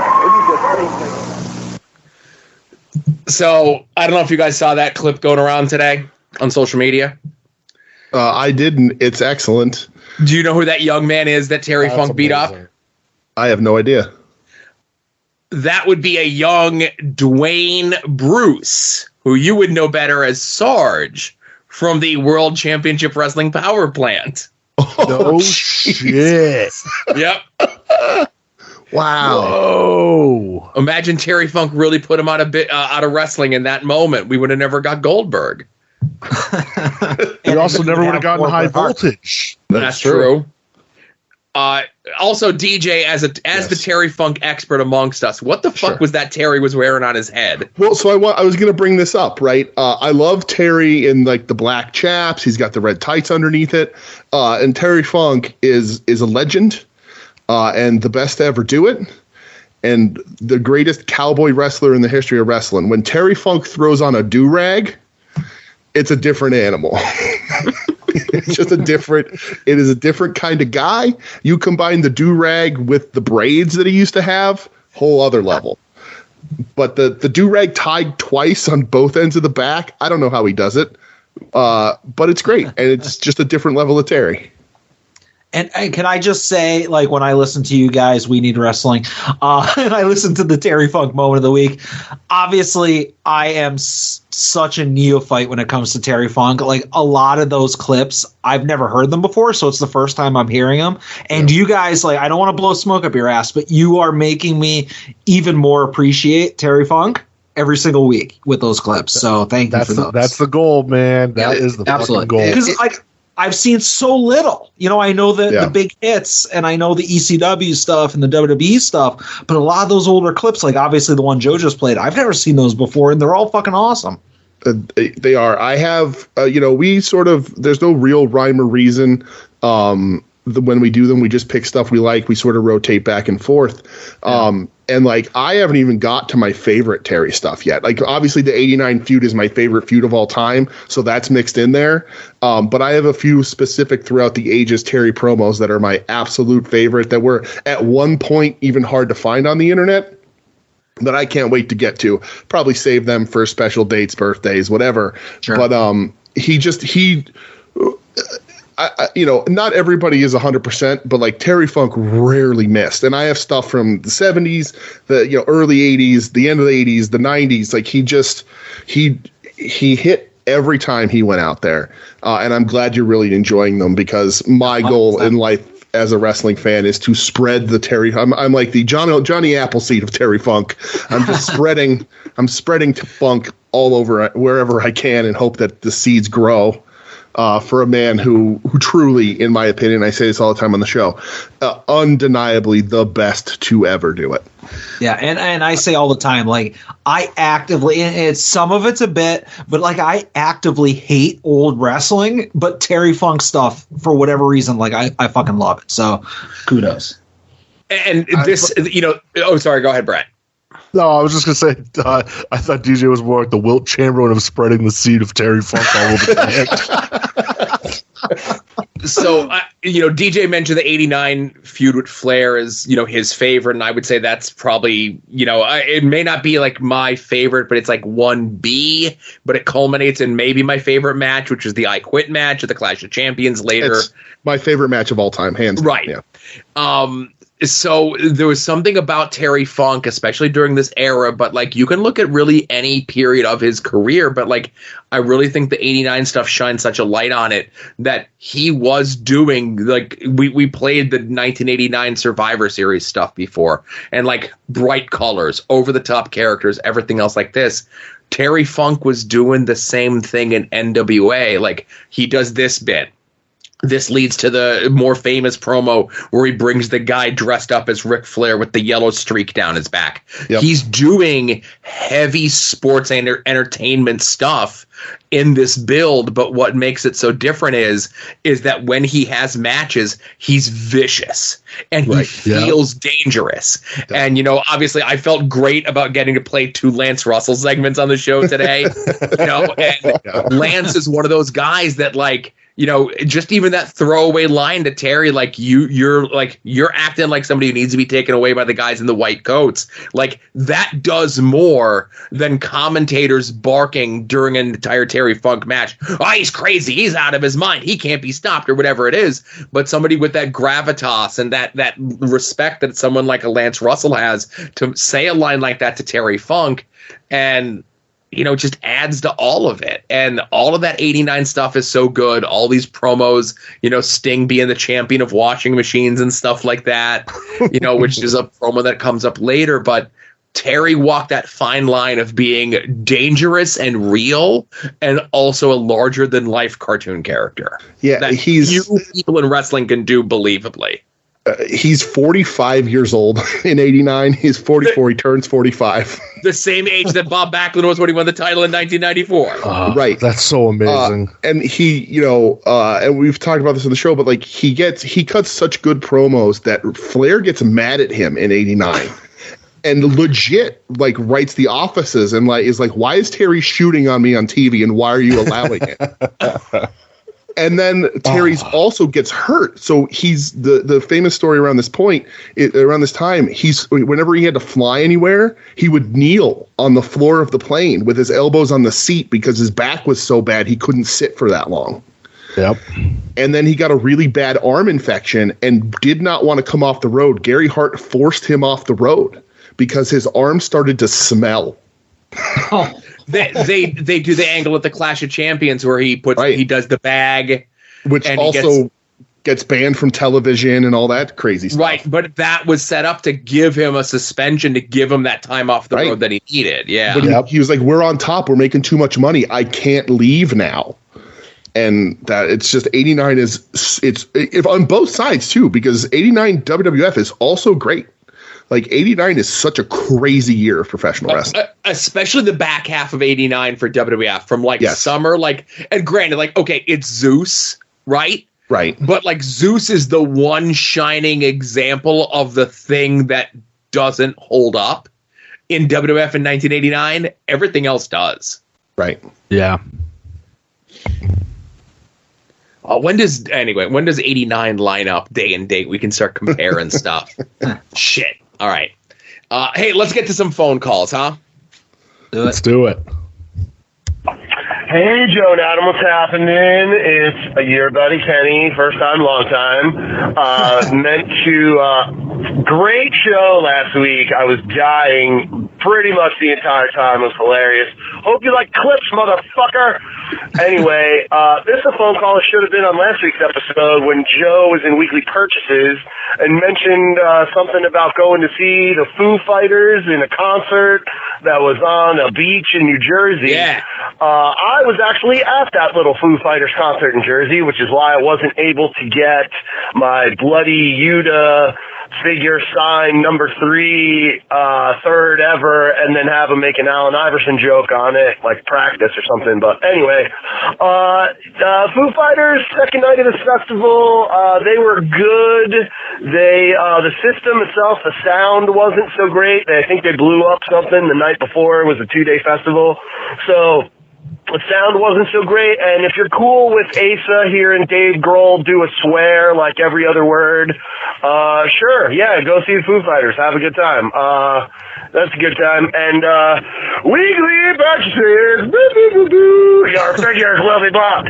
Anyway, job bless, walk into my blessed mart of walls, and it's usually pretty lousy as far as the figs go. Swing by, and I come through, and what do I see? A very evil, very basic, very elite Danhausen, which I was super psyched about, been a fan of him since the production. And then right next to that, a Chase 1 of 5,000, bunny, cage fresh, minty mint, out in the wild, whoop whoop. God bless. Have a great week. You actual son of a bitch. What a fucking poll. There's a lot to unfold here. Yeah. Yeah, how dare he not address us, Brett? God, Kenny. Well, I assume Kenny didn't know it was a joint show when he sent that call. That's probably what it was. Kenny called, like, we had announced it. We did say it on the show, but listen, people don't pay attention to what the fuck we say. Yeah, most of our callers don't even listen to the podcast, to be honest, you know? Yeah, it's all out of love. Kenny, I did see the Foo Fighters on a beach once. They played a Bamboozle Festival many moons ago. I think it was in Asbury Park. They played for 2.5 hours, and like I like the Foo Fighters, but anybody playing that long, it's like I'm all set. Yeah, and about Asa hearing swears, his mother doesn't stop swearing, so he'll be fine with hearing Dave Grohl say it. What a potty mouth on that woman. Yeah. But like that's an amazing fucking pull, finding a goddamn bunny chase in the wild, you son of a bitch. I wonder what Kenny's going to do with it. I don't know if he is a bunny aficionado, if he's going to flip it. I am curious to find out what he's going to do with that. If he's looking to sell it at a good brother price, maybe slide into my DMs, you know. So, hey, I'll bring up an interesting subject. And again, you know, obviously you guys are a little bit more doll crazy than I am. Yeah. But if I was out in the wild and I saw the bunny chase, I'd grab it. Absolutely. I'd good brother price it to one of you guys. Yeah, 100%. You know, like, I have no need for that figure, but like, I don't know, you see a chase, you get it. Like, I think those are the rules. Do not leave a chase on the fucking pegs if it's an AEW. That's just asinine, you know. Right. Like, and then it's cost plus $19 for bubble wrap. That's what I know. I saw the price of bubble wrap is up to $12 a roll now. Expensive. Gotta watch yourself. When did bubble wrap become a business? Oh yeah, but like you guys know, like I've talked about on the podcast, like there is nobody in the Soon to Be Named network or that listens to the fucking Soon to Be Named network that goes on more doll safaris than I do. And over the course of like the last 5 years, I found a chase. So like the chances of finding a chase are so slim and none for the most part. So kudos to Kenny for finding that. You know, that's awesome. And one more thing, well, two more things before we get on to the next call. One, how about on Major Pod this week that Broski said, and you said no one more than you. I'd say Broski's got you beat in how much doll safari he's done, and he's never found a chase in the wild. Well, Broski, I will say, beats me in a variety of stores because obviously he's hitting stores all around the country. Right. I can guarantee you I beat him on a frequency basis. Okay. Just because it's like I assume Broski only hits stores like when he's on the road over the weekend, and I might I might go to stores, I don't know, 10 times a week because I got nothing else going on. I don't know. We'll see. And I don't know. And I love for that. You're welcome. I'm just finding shit for other people because I never find anything for myself. And Kenny mentioned Danhausen. Yeah. Hey, look at that. Hey, Danhausen. Hey. I mean, I'll say this. I'm leaving it out there if anybody wants to hang themselves. I will. I'll do it because I'm on my fourth 24-ounce beer right now. So I'll do it right now. Ooh. I like Danhausen. I'm happy he's back. I am very much entertained by his on-screen behavior.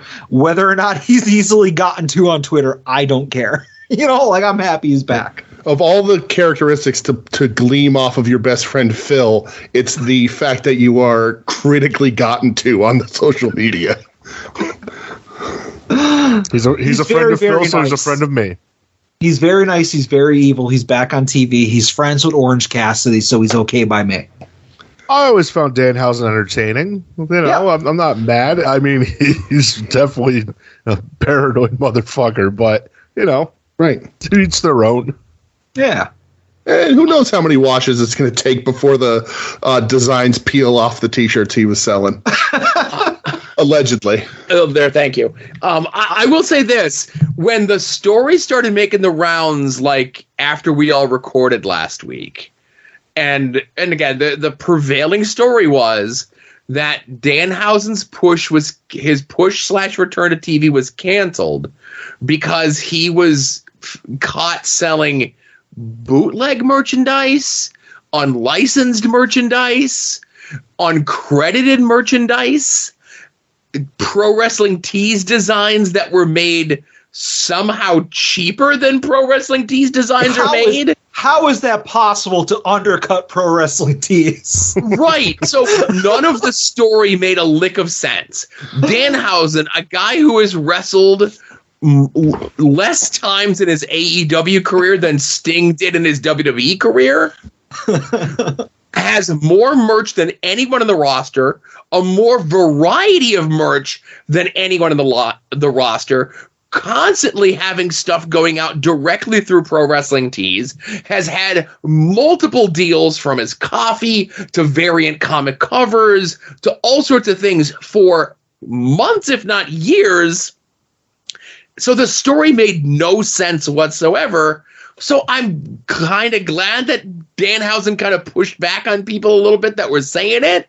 But then while he and his wife were sitting at home from the pay-per-view and they were liking negative tweets about the company, that's a little shitty. Yeah. But I guess he was frustrated, and that's how you need to take your frustrations out. And who am I to judge? But like when the story was told to me, I'm like, this story makes absolutely no sense. This feels like bullshit. And apparently it turned out to be bullshit because he was back on TV this week in a prime position and, you know, kind of sort of near his hometown, like Michigan and Chicago are the same place, right? I think what they need to do to set an example for all these AEW wrestlers that are liking anti-AEW tweets, they need to fucking throw somebody in the bus. Go ahead and fire Kevin Kelly. Thank you. Yeah, I agree, Adam. And then maybe people will learn to not like these tweets. So they should just Photoshop a picture of Kevin Kelly in the parking lot at the Prudential Center selling $5 T-shirts after the show. No, you could just share all the anti-AEW tweets of Jim Cornette that he likes. Oh boy. Yeah. Ugh. Anyway, thanks for your call, Kenny. Yeah, love you, Kenny. Next call. Hello, gentlemen. Kevin here. Full house tonight. Looking forward to hearing this jam-packed show with Joe, Adam, Brett, and DJ. Hope you guys all had a great Thanksgiving. I hope you have things to be thankful for. And just, you know, Thanksgiving's kind of end of the year. We start thinking of things and taking stock of our lives and all. So I'm just curious, especially with our two guests here this evening. What is something that you're thankful for this year that did not exist in your life last year? Okay, and let's go pop culture route for it. Comics, wrestling, music, something like that. For me, thanks to a sister show on the soon-to-be-named network, Longbox Heroes, perhaps you guys have heard of it. I know that show. I read Sandman for the first time this year, and I'm very thankful for it, and it will not be the last time I read it. So, gentlemen, if you could think of anything that you have enjoyed this year, that it doesn't have to be brand new, just something that did not exist in your life last year. Looking forward to the show. Looking forward to so much more from all of you. Hope it was a good holiday. Have a great rest of the holiday season, guys. Oh, and what's coming up on Patreon? Find out. Bye. Well, it's another week of no Patreon because of the pay-per-view this week. So Adam's pick gets pushed back.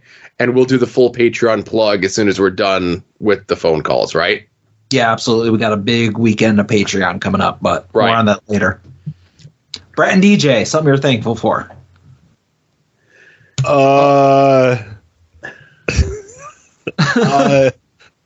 Something that wasn't in my life last year? Damn. DJ, you go first. I gotta think.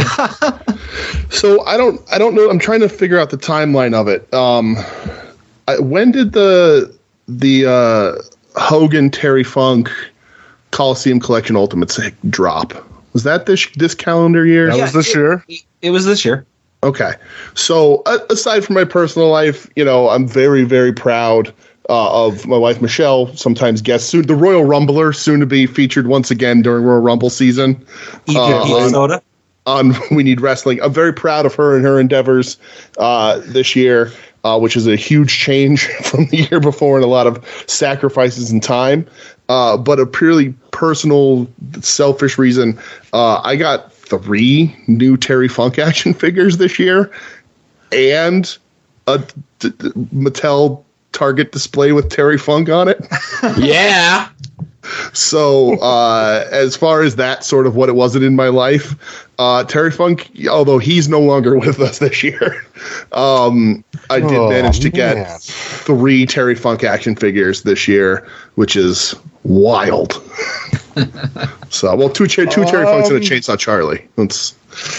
Plus, there was a micro brawler this year that you got, the bloody one. That was this year too. Jeez. Yep. Yeah, this has been a huge year because I not only have bought all of the new ones, but I also went back and I got the Elite ECW one and a couple other. I got the Jax Classic Superstars this year as well. So nice, great. Yeah, so you and I have both got all of the new ones, and I've gone back and got some of the older ones as well.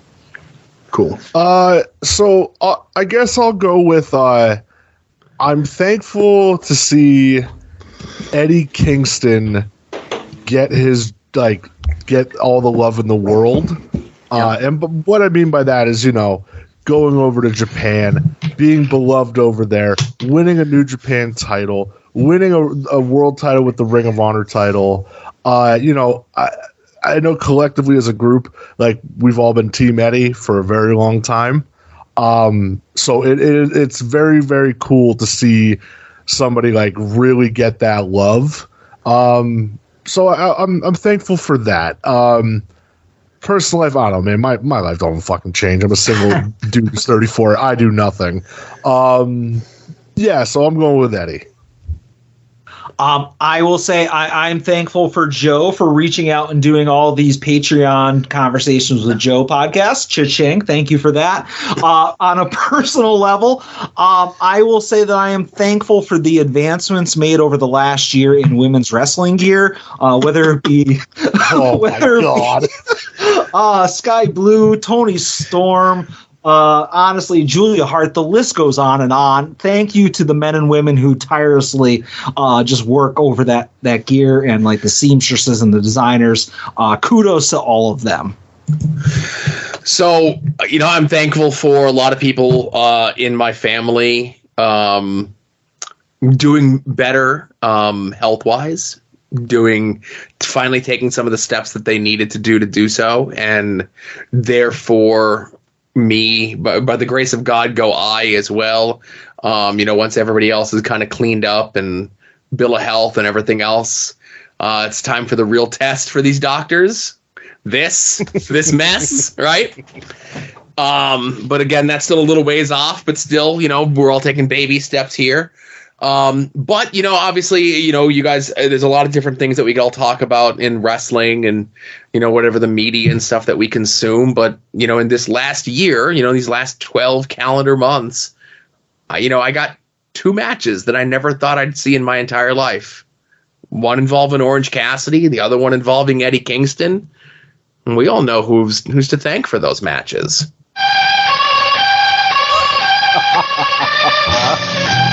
I'm letting it play. Let it ride. It's a shorter version of it. But I got one more, too. I got a lot of things to be thankful for my wrestling fandom. Listen, we've all been wrestling fans our lives. Some of us have dipped out and come back in. And I'm always going to be here no matter what, right? I may not watch the mainstream stuff. I might replace it with indie stuff during the time. And right now, I'd say the 2 big mainstream promotions are doing well. And, there was one person that I kind of got into and everybody else has come along. And I looked at that as when a lot of people left in 94 and 95 when wrestling was shit and then got hot again in 96 and 97, I was still here waiting for you. I'm like, come on back. Still good. It's just a different kind of good. And a lot of that is the fandom around this man. Oh, God damn it. No. Yeah. I'm letting the whole thing play. No. Yeah. But I was on board with LA Knight. Yes, did I work myself into a shoot because I thought it was ridiculous that he was the Hollywood multi-megastar from Hagerstown, Maryland? Yes. But then, like, you saw him getting those skits in NXT and starting to get over and really working hard. And listen, no one's ever going to say that he's going to have a 5-star match, but he was a guy whose life dream was to be in WWE, and he made it. And, you know, the Bray Wyatt stuff, of course, happens. And, you know, then everything that happens there, and he gets a bunch of start and stop pushes, and I'm there the whole time, and I'm like, it's going to work out. It's going to work out. And, you know, he got me to watch my first Blood Oil Money show, you know, and main event against Roman. And I'm sure on SmackDown tomorrow, they're going to work out something for him to get on, you know, Survivor Series this weekend. He's one of their biggest stars. He's on the side of the truck. He's got more merchandise on WWE Shop.com, like outside of, you know, Roman and Cody. It's LA Knight, right? And, you know, 6 months ago, who would have thought we would have been here? A year ago, who would have thought we would have been here? 2 years ago, who would have thought we would have been here? Just me. But I'm glad to have you all aboard anyway. I don't care. I don't care if I was the first one, and I don't care if I'll be the last one. I just want everyone to come along. The more people that like the things that I like means that they'll keep doing and making the things that I like. Well, I mean, if you really meant that, you would buy the glasses. That's all I'm saying. They would not fit on my giant head. I have a giant J.D. McDonough, Jerry Seinfeld-esque head. I would need to get 2 pairs of glasses. I would need to take them to a specialty welder. I'd have to get prescription lenses in them. It's a lot of work.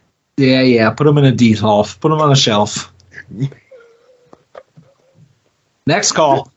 A pink button time. It's young Ed. Hey, Joe and Adam, it's Ed.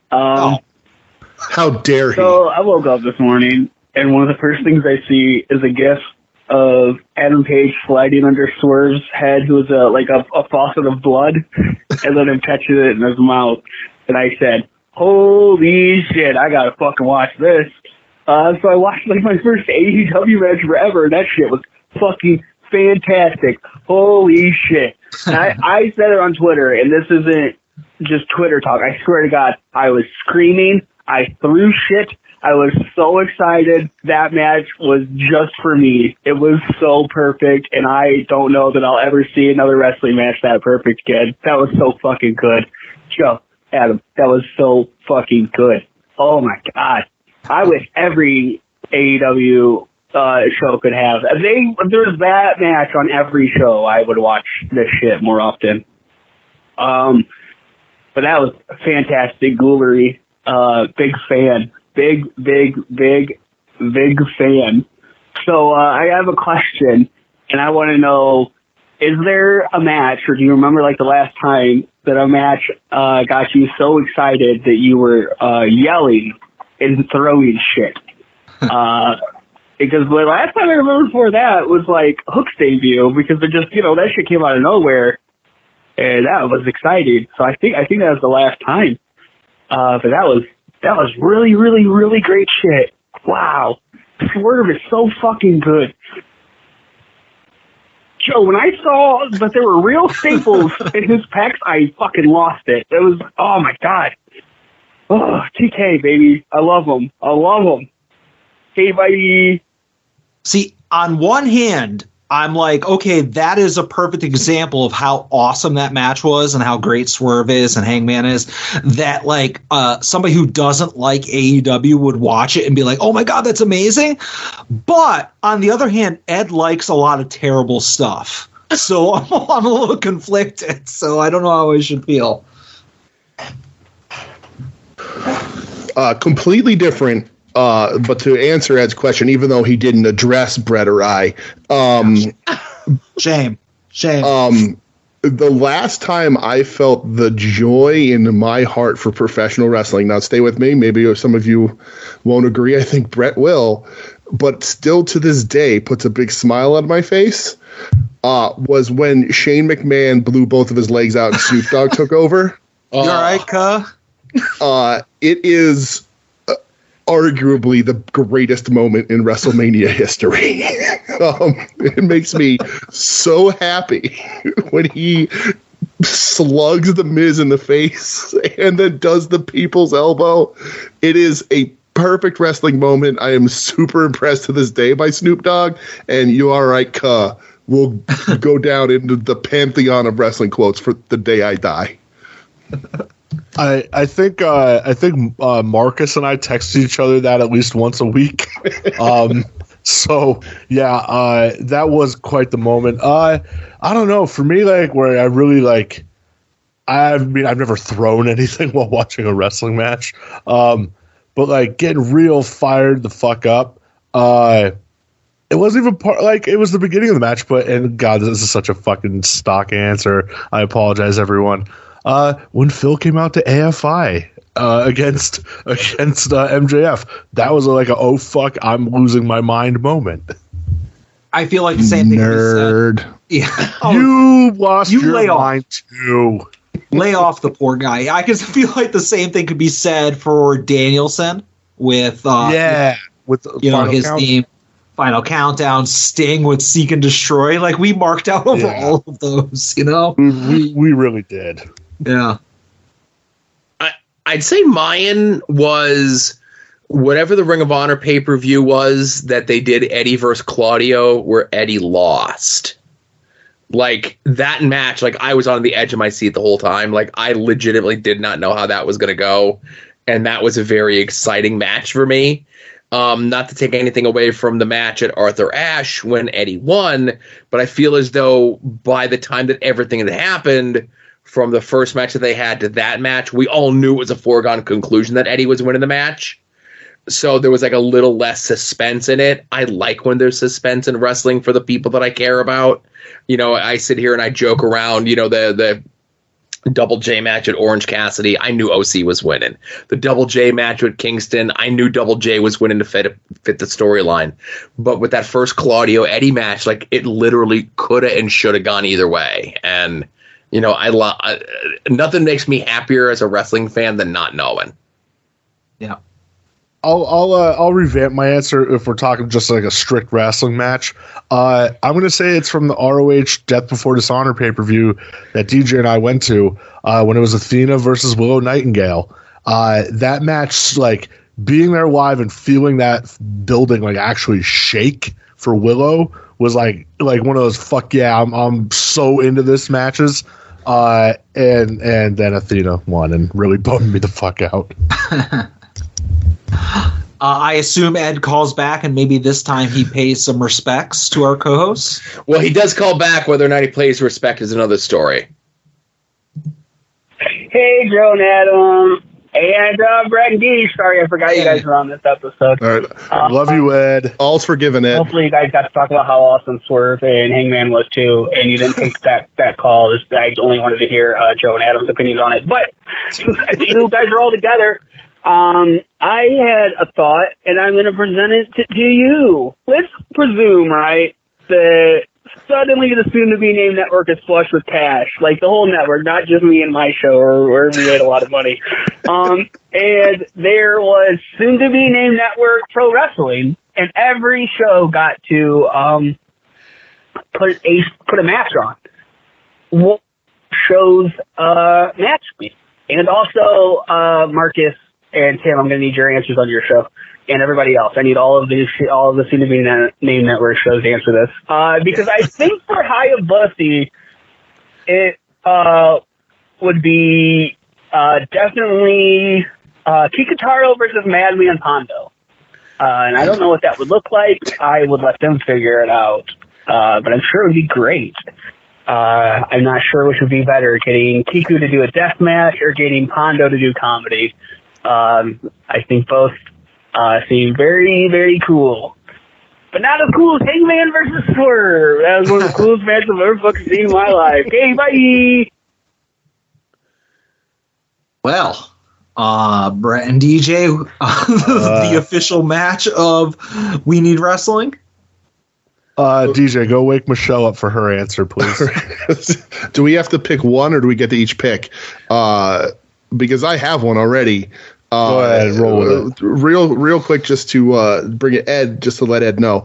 Ed, I once watched Madman Pondo try to chain wrestle inside a building, the Staircase Lounge in Pittston, Pennsylvania, at a Chikara show. And before doing a top rope Frankensteiner, looked at the crowd, shrugged his shoulders, and said, "I'm doing the best I can here." I love him to this day for that. And that was 19 years ago, yes? It was. When he was a little bit more spry than he is today. Right.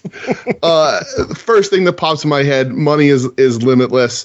Although Ed went what is half a comedy match that would end up being an entire comedy match, I would book Orange Cassidy versus my hero, my personal close friend, Ryosuke Taguchi.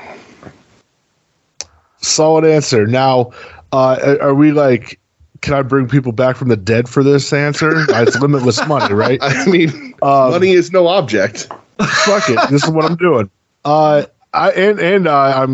need to procure a time machine made by Doug. Doug, get on it, you son of a bitch. For some reason, two of my favorite wrestlers growing up, and I've looked into this and I just never understood why they never had like a match, or like just a good singles match ever. Surfer Sting, so we're talking mid-90s Surfer Sting against like prime heel Bam Bam Bigelow. Like, I don't know why I always wanted that match for some reason. The past it never worked out. Because in his prime, man, Bam Bam like is one of my favorite wrestlers ever. And Surfer Sting, you know, some consider him a great wrestler. Some people consider him a meme, Adam. So yeah, I'm going Surfer Sting against like the heel badass Bam Bam Bigelow. I was originally going to say I just wanted Miss Hancock to come out, but since you're going to be doing necromancy, I'll have Bobby Heenan on commentary, and that way Miss Hancock can dance in front of Bobby Heenan. Oh boy.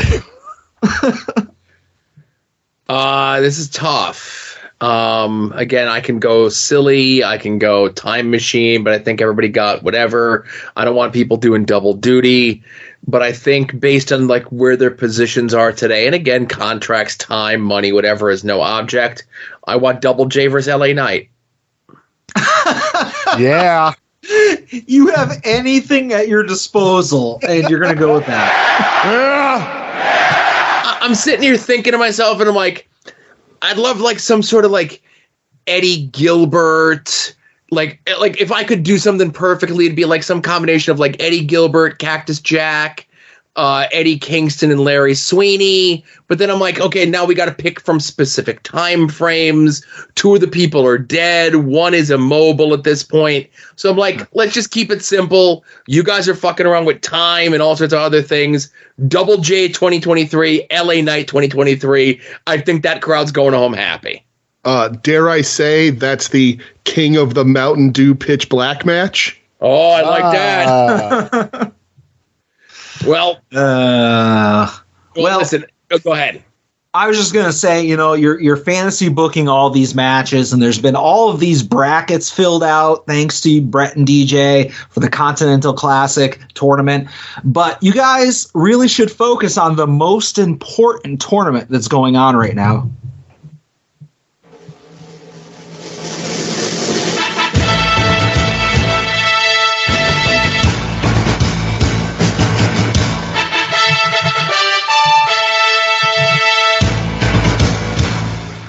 The gender-neutral monarch of At Odds Wrestling.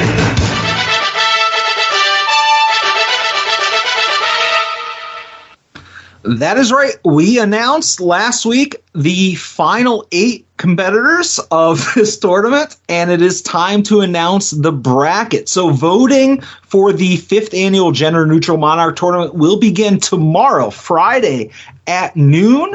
So I will post those tweets out. So there'll be like a first tweet that'll have the graphic, and then there'll be a bunch of tweets underneath it with the polls. So voting will go for a little bit under, what would it be, a week? So it will end before we record, so like 7-ish. So, Joe, if you're planning on stuffing the ballots anyway, just understand when you look at the tweet, it will say how long you have to vote, and I cannot change that. Once I post it, I am not capable of editing that, so that's up to you to follow that. And go ahead and play, just so you know. But anyways, it is time to announce the brackets. Thank you, listener of the show, friend of the show, Derek, for doing all the graphics for this year's tournament. We are going to start, just imagine this, the bottom right-hand corner of the brackets. Your first matchup will be Timeless Tony Storm versus Filthy Tom Lawler. That's tremendous. I'm surprised nothing similar to that never happened in Beyond.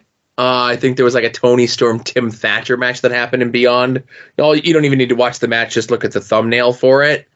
Yeah. But I definitely think Filthy Tom today would absolutely play ball with Timeless Tony Storm. I like that matchup. Who would wear the shorter shorts in that match? I would demand Luther wear shorter shorts than the both of them. Good answer. All right, next up, the matchup that will face the winner of Tony Storm versus Tom Lawler. It is the pick from Indie Wrestling Guide, Alex Price versus World Class Channing Thomas. Channing Thomas has Sidney Bacabella with him, which I'm assuming that he's going to. Alec Price, I'm sorry about your damn luck, son. That's an intriguing on the come up matchup, though. No, absolutely. I do like Channing Thomas when he wears the CT on his boots because it just makes me think of Crooked Titty. That's right. And it is possible. I know, completely unrelated, but there could be somebody working on a computer program somewhere that might enhance Channing Thomas's chances in this tournament. No, I don't want you. That's two different people. I don't know what it was. And again, listen, I get critiqued when I say this is Adam's deal to do whatever the fuck he wants with it, but it's Adam's deal. He can do whatever the fuck he wants with it. Yeah, I'm just saying. All right. So next matchup, the Hayabusa pick, Brandon St. James versus maybe spooky now, Sky Blue. Are we going by fandom? Are we going by match quality? Are we going by whatever? Are we going by thick ass meat? What's the criteria on this? Hey, it's whatever people vote. That's all I'm saying. I have a feeling it's not going to matter that Adam purposely stacked this so that Sky Blue would win. What? So that's all. I think that's a little unfair. If I was Ed, I would get Terry Skittles to file an injunction. But that's just me. Hey, listen, it's not my fault Brandon St. James doesn't have Twitter. All right, maybe if he did, he'd be able to put up a better fight. But again, that's on the fans. This is a poll that's going up. Let people vote how they want to vote. The winner of the Sky Blue Brandon St. James match will face the winner of this next match. And that is Final Wrestling Place's selection, Kalani Jordan versus Hardway Sam Holloway. I know Tim and Marcus are very proud of their pick, very happy with their pick. They've thrown some shade at some other people, specifically people on this call, myself included, in regards to our pick. And just based on that alone, since Sam Holloway was on my short list of people, that's what I'm picking. Tim and Marcus, don't bite the hand that feeds, brother. All right, on the other side of the bracket, bottom left-hand side, we have DeWicky's pick, Chris Statlander, versus the holder of the Haas boots, the Duke. The Duke has had a good run, but he's held on to that boot for a long time. I may have had somebody slip into my DMs today critiquing that there was an actual boot trophy that the Duke pays no respect to. He carries around a boot that he doesn't even bother to spray paint bronze, let alone gold. Some would say a disrespect to that very boot.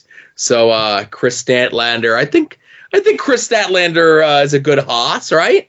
I think she could carry that boot with pride. I wonder if the boot is on the line or if it's one of those things where like the winner of the tournament also gets the boot, kind of like the Continental Classic. Interesting. All right, so facing the winner of Statlander versus Duke will be the winner of this matchup. Chicken Salad Podcast champion Jeff Cannonball will be facing Megan Bayne. That's a sexy match right there. It is. I wonder what Jeff Cannonball looks like dressed like Wonder Woman. I'm sure that could be arranged. Yep. Mm-hmm.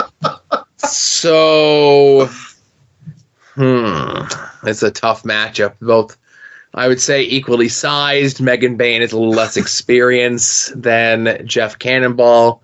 Jeff Cannonball, I think, is a more versatile performer. I think if we're looking at this in the realistic sense or in the getting vote sense, I think depending on the picture that Adam chooses for Megan Bayne and is an option, but I think Jeff would be more willing to play ball with our stupid shenanigans. So I think Jeff, this is Jeff's match to lose. How about that? Is Jeff managed by Downtown Spaghetti Buffet Simon Sutherland? Ooh, that is a good question. I will defer to you guys. I can always add that to the graphic.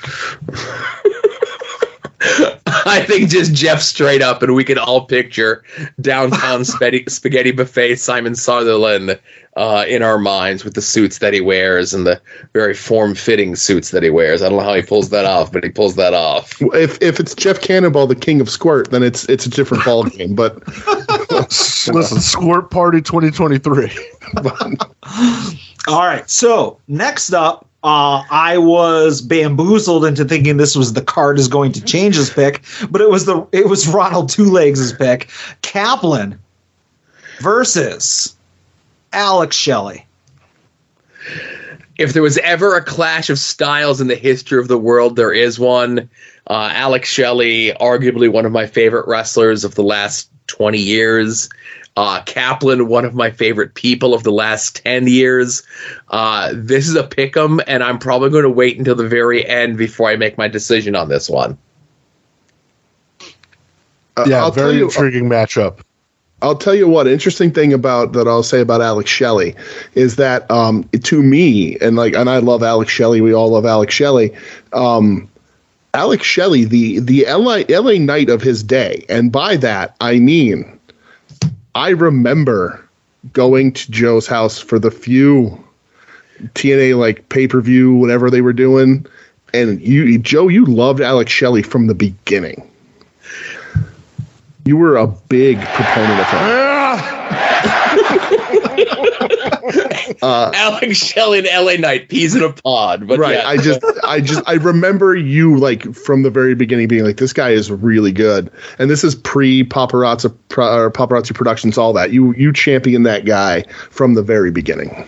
Yeah, and I'll say, and I think I mentioned this on the show before, when I was getting more IWA Mid-South stuff, and they had the turnover of talent of your Phil and your Cabana and your BJ Whitmer and stuff who went off to Ring of Honor, and that next group of guys that stepped up was your Alex Shelley's and your Jimmy Jacobs. This was late 2002, early 2003, and there was just something about Alex Shelley that I'm like, this guy's fucking awesome, right? And then he gets the deal with TNA, and then he's Goldilocks' baby bear, and I'm like, oh, this guy's being wasted, but I'm with him. We're hanging in here. Like, the guys, I've seen the potential. I know this guy can do it, and he's done it, and he's doing it, man. Current TNA World Champion, right? Oh, yeah. Yep. All right, and next, your final opening round matchup. You're nothing if not predictable, Adam. It is your final opening round matchup. We have Christian Cage versus the only man in this tournament I can confidently say has a dead father, Sting. Go fuck yourself. Adam. Yes. We all called this. I pointed at the thing with my Babe Ruth-esque physique. Again, you do what you got to do, Adam. Myself, as an honorary member of the patriarchy, my name is you missed this. This was a dark segment on TV this past week where Christian Cage renamed me Unprettier. So you know where my allegiances lie. And Brett, DJ, listen, I know you guys love Sting. I love Sting, but it's all about business. Listen, DJ and I, card-carrying members of Sting's Squadron. Absolutely. We have nothing but respect for the patriarchy. This is a sham. Adam's Fuck Around Playground 2023 bullshit tournament. This was a random draw. It was a random draw. Bitch. Yeah. You guys Adam, watched the selection show that was on our Patreon earlier in this week? I pulled all the names out of one of those drums that you spin. I'm going to put you in the fucking drum and spin you. This was completely random that it happened to be Christian Cage versus Sting in the first round. I mean, that's a great matchup. I mean, I can't help it that it was in the first round. Sting's going to do it for all the little stingers out there. All right, so that's what's going to happen. Do those little stingers have fathers? Most of them. Very loving, caring, attentive, in the picture fathers. Okay. No single mothers with those little stingers bringing them to shows. And I guess anything's possible. I'll say this: it's good that Adam put these two together because he's saying this is your first round matchup. This is the winner. This is determine the winner of this whole thing. I agree. That's right. I agree, 100%. Iron sharpens iron. All right, so like I said, tomorrow, Friday at noon, there will be a tweet on the At Odds Patreon. Voting will go for the, what do you say, like 22 hour, or I'm sorry, 6 days and 22 hours? Sorry, math is hard. But it'll be 6 days and change or whatever it is if you're doing it at noon. You're saying it'll be on the At Odds Twitter, not the At Odds Patreon. That is the word I was looking for. Yes, again, drinking. But yeah, so voting will be up tomorrow. Are you drinking Coors Light? What are you drinking there? These are Miller Lite 24 ounces, yes. It's practically water. Yeah, practically. So yeah, I will have that up tomorrow, and good luck to everybody. Again, random draw. I cannot. I cannot be held accountable for Who Faced Who. And again, shout out to Derek. I don't know if you guys saw the Grand Theft Auto inspired graphics for this. My favorite stuff so far. Yeah, it looks awesome. Beautiful. If this was a game, if this was real life, if this was anything, if this got collected, people putting podcasts on like CDs or vinyl or whatever it is, this would be the cover of the album. So I got no beef with Derek. Derek does good work, but Adam, one more time. Go fuck yourself. All right. All right, so hey, plugs. We talk about a lot of these independent folks that are in the gender-neutral monarch of At Odds, and you can see a lot of those folks pop up over on Jerry's Internet Wrestling Emporium, a.k.a. IWTV. Use the promo code At Odds or Mortis, either one. I think put them both in together, and I think we both get the credit. Throwback. Yeah. Right.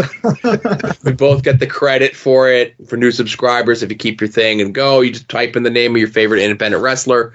Find out some people that, big stars right now. I'm sure they had a lot of independent wrestling matches. Go find an Eddie Kingston match. Go find a Orange Cassidy match. Go find a Wheeler Yuta match. Claudio Castagnoli, I'm sure they got all matches on IWTV. Upcoming here in the near future is the next LVAC show. We are, as of this recording, probably about 5 weeks away. Tickets are on sale. None of the talent is announced. None of the matches are announced. But it's LVAC. It's Sokals. It always delivers.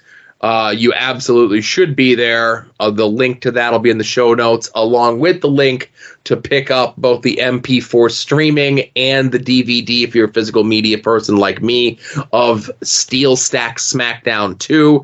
I know that's available streaming on the aforementioned Jerry's Internet Wrestling Emporium, but I'm going to get a physical copy of the DVD because I got physical copies of all the DVDs. Even if I wasn't on the show doing commentary, I like to have that little collection there to look back on something that I was a very small part of, you know?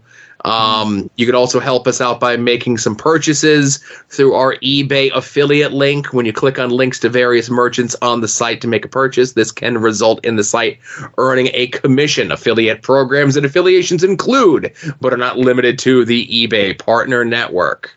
Say it with me. Yeah. Nobody said it with me. Oh, yeah. Sorry. And currently, up until this upcoming Sunday night, through our TeePublic store, everything is 40% off. Get designs inspired by this show. Get designs inspired by the soon-to-be-named network, Longbox Heroes, Final Wrestling Place, Bad Terry Lies, Bad Terry Still Lies. We have our store, 40% off everything, and I know Brett and DJ have their own separate store as well, which I haven't updated that store in forever. It still works, right? Forever. The logos are different. They have a different show name on them, but whatever. Go get it. All you warheads out there, go get your merch. Right. Yeah, go own a piece of history, right? Yeah. Speaking of making history, Joe, what are the Pigskin Pick'ems looking like these days? Oh shit! Where did I had them somewhere? I know I'm like right, in like it's on. I got them. No, I got them. I got them all here. Ones. This was last week. Yeah, I got them. So Adam is in 5th. Yeah. Yep. Go ahead. Joe is in 13th. Brett is 16th, and I'm 32nd. Way to go! I'm picking them 75% right. I'm very proud of myself. I'm doing better than I thought. As I mentioned, it's repulsive and disgusting that it took this long for me to finally fall out of the top 10. Y'all should be ashamed of yourselves for actually caring and watching football to do this bad for this long. Yes, noted football guy Joe Sposto. That's right.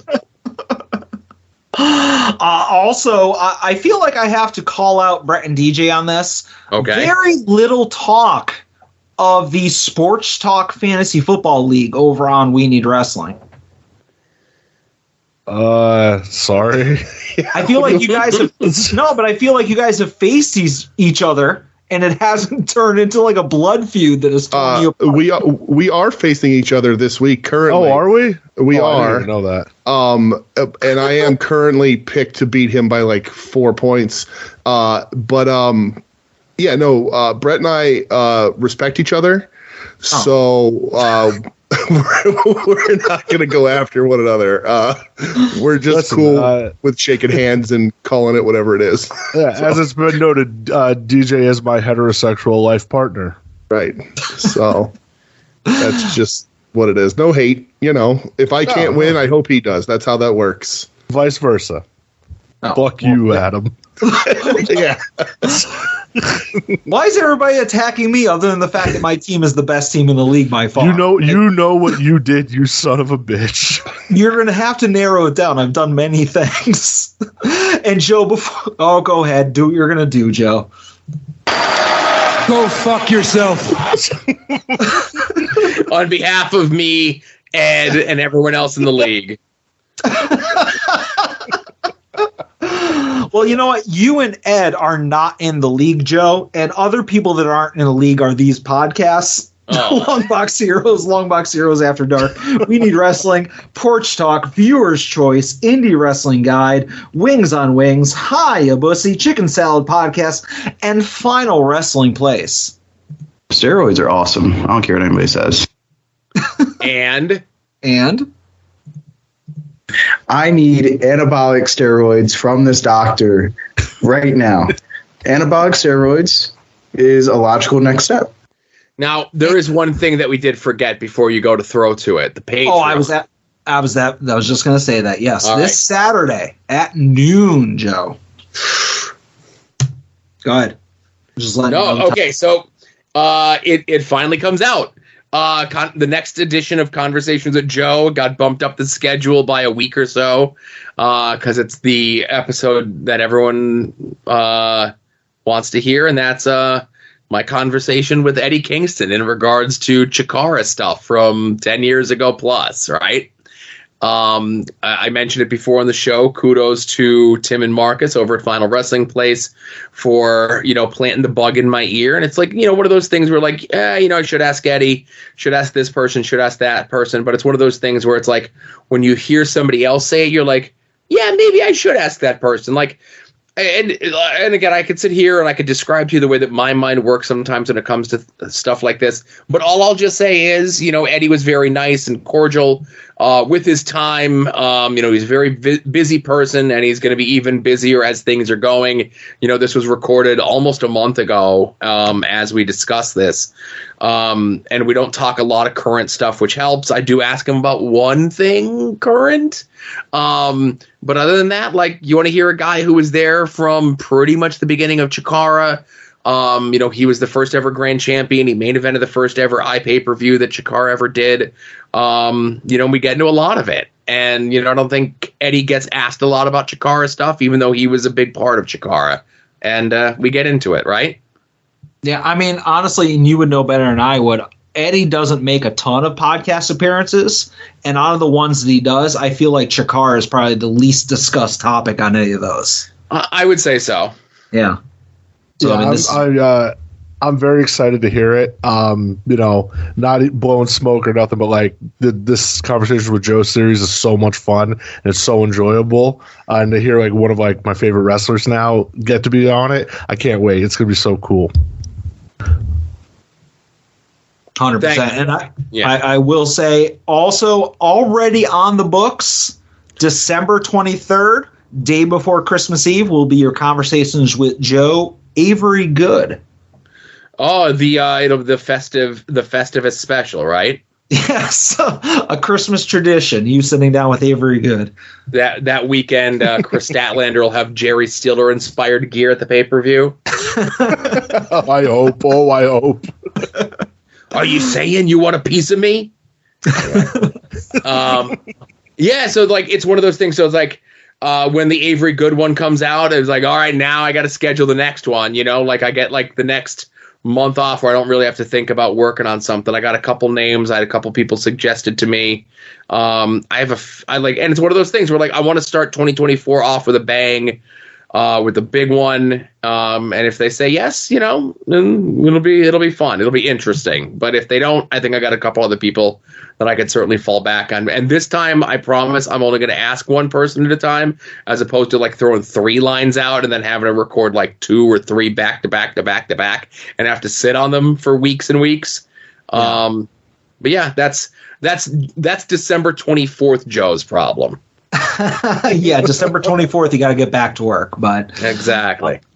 So obviously, patreon.com/AtOddsWrestling or atoddswrestling.com/Patreon. Over on the At Odds website, I have all the Conversations with Joes in order. So if you just want to click on those links, you can look at them, go listen to them in the correct listening order. So it's a little bit easier to use the website than it is to use the Patreon if you're starting from scratch. But so yeah, if you're listening to this, the Eddie Kingston one will be out Saturday at noon, so go check that out. I'm about halfway through it, Joe, and it is awesome. Thank you. And again, I really do appreciate like you listening and Brett listening and DJ listening and everybody else who listens and has kind words for these. It's very fun to do, and I think it's I can't speak for anyone else who does them, but I definitely think it is cathartic for some of these folks to get a chance to talk about something that was such a big part of their life that, for a variety of reasons, negative or positively, and we do get into it, of course, and we did get into it on the Max Smashmaster one last month, that, Chikara feels like a dirty word to a lot of people, and, like, it doesn't have to be, I still like Chikara. I still enjoy the time that I spent there, and I think a lot of these folks do too, and if you do as well, or if you're just curious about it, definitely check it out. I implore you. Awesome. Before we throw to the best part of the show, Brett, DJ, any plugs that we didn't cover? Yeah, I mean, you can find us at We Need Wrestling, email the show at WeNeedWrestling@gmail.com, all that stuff. You know, if you haven't listened before, our show is a little different than what Joe and Adam usually do here. We're more of it's been described sort of like a Sports Center-esque breakdown, and we do go sort of around the world and cover a lot of Japan stuff. I think we're the only people on the network that really do, so we take our time with that. So, you know, wherever your podcasts are, we're there. We Need Wrestling. Give us a shot, but that's about it, you know. Oh, and Wings on Wings. We're on Wings on Wings too. Jesus, I forgot about that. Currently doing the Stranger Things hot sauces. That's at _Wings on Wings, wingsonwings.podbean.com. If you don't know what that is, we watch the 90s sitcom Wings, and then eat hot sauces on chicken wings and discuss that terrible, terrible television show. So there you go. Awesome. All right, Brett, just so you know, we were discussing this before you showed up on the recording, you know, when you were 40 minutes late. We're going we're going to weekly purchases, and I have a very special instrumental version that I need you to sing to. So, Joe, hit Brett's music. Brett, you ready? Oh, I fucking guess.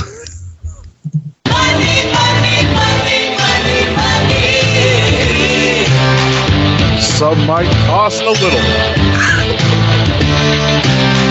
Some might cost a lot. I fucked this up already. Fuck you, Adam. The $1 million Vansky. The $100. What are you? How much are you worth? What do you inflate yourself at? The $50 Vansky. I'm the $100 Vansky. Oh, the $2 bill Vansky. Will be bought. Ha ha ha ha ha. I just wanted to hear you do the laugh. That's all. The 25-cent piece Vansky. The Sacagawea dollar Vansky. Well, you don't have to be mean about it. What did you guys buy? I ain't bought shit. I bought nothing for myself, man. Spending freeze is fully in effect. You know, it's Christmas time. I got parents. I got nieces and nephews. I got my kid to buy for, so I ain't buying myself shit. I have an Amazon wish list for myself in the hopes that people buy me the things that I need, like, you know, more pens and a composition notebook to start the year 2024 off with. You fucking cam girl asking people to buy stuff off their Amazon wish list? This is stuff for me.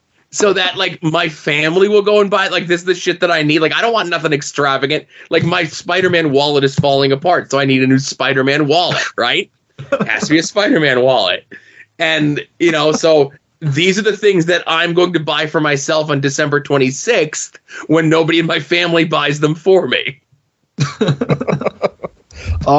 So, like, you know, now with like Black Friday being like all month long or whatever the new shtick is with this holiday, I hate it. Oh, it's so confusing. I definitely know I'm getting older because I was looking through like Target ads and I'm like, packs of socks are on sale, and I could always use some new underwear. But yeah, I'm kind of in the same boat. I listen, I got 5 nephews I got to buy for, so I'm like, well, let's just figure out what to get for them. I didn't buy anything this week other than I did buy the Marvel's Rogue, the X-Men 97 Marvel Legend figure. First time I saw it out in person, so I had to pick it up. And I've already asked this to DJ. I'll ask it to you, Joe and Adam. Do I need the Marvel Bishop figure in this line? It's the only one I'm missing. I don't really give a shit about Bishop. So what are your thoughts? Are you worried if you don't buy that, people think you're a racist? No, I already bought. No, that was no. If you remember when this line first came out, I was like, I don't really need the Storm or the Bishop. Then I'm like, wow, that sounds real racist. So that's definitely not it. If Bishop is the only one you're missing, it would be a little sus if you didn't buy him. I already got Storm. Jesus Christ. No, I mean, if you don't care about Bishop and again, you like you said, you got the Storm, so the heat's off. I think you're okay. All right. I'm of two minds on this. Yeah, you should get the full set if that's the only figure that you're missing. No racial connotations, at least on this end. But it's based on what? The upcoming new animated series? Yes. Yeah, the new animated series that God knows when it's actually going to get released. Right. I would play it safe and get it. All right. I was going to wait for an Amazon sale maybe. But all right. Maybe Target has buy one get one half off. I get you only need the one figure, but you could probably do some kind of opportunity. All right, I'll have to look into that. Thank you. That's all I bought. Yeah. So I didn't buy anything. Michelle and I are planning on making a big boy purchase tomorrow, I think, for maybe a new video game system. Mm-hmm. Oh, finally! Let's go. What, Joe? Are you getting the Switch? We are leaning towards a Switch. Yes. Yay! $350 for the OLED Switch that comes with Smash Brothers, and then I'm going to buy Mario Kart. So, see what happens. Oh man, the PlayStation 5 with the disc that's normally $500 is $350 tomorrow at Target. Yeah, you can play big boy games with Brett. Right. So I've wanted a PlayStation for a little while, but I am a sucker for Mario games, and Michelle likes playing Mario games, so we can actually sit on the couch together and play Mario. So that's what's gonna lean towards that. But I'm going to make a proposal here about a purchase because I don't know if you guys saw it. But Mattel Creations is currently doing a buy one get one sale. I sure did.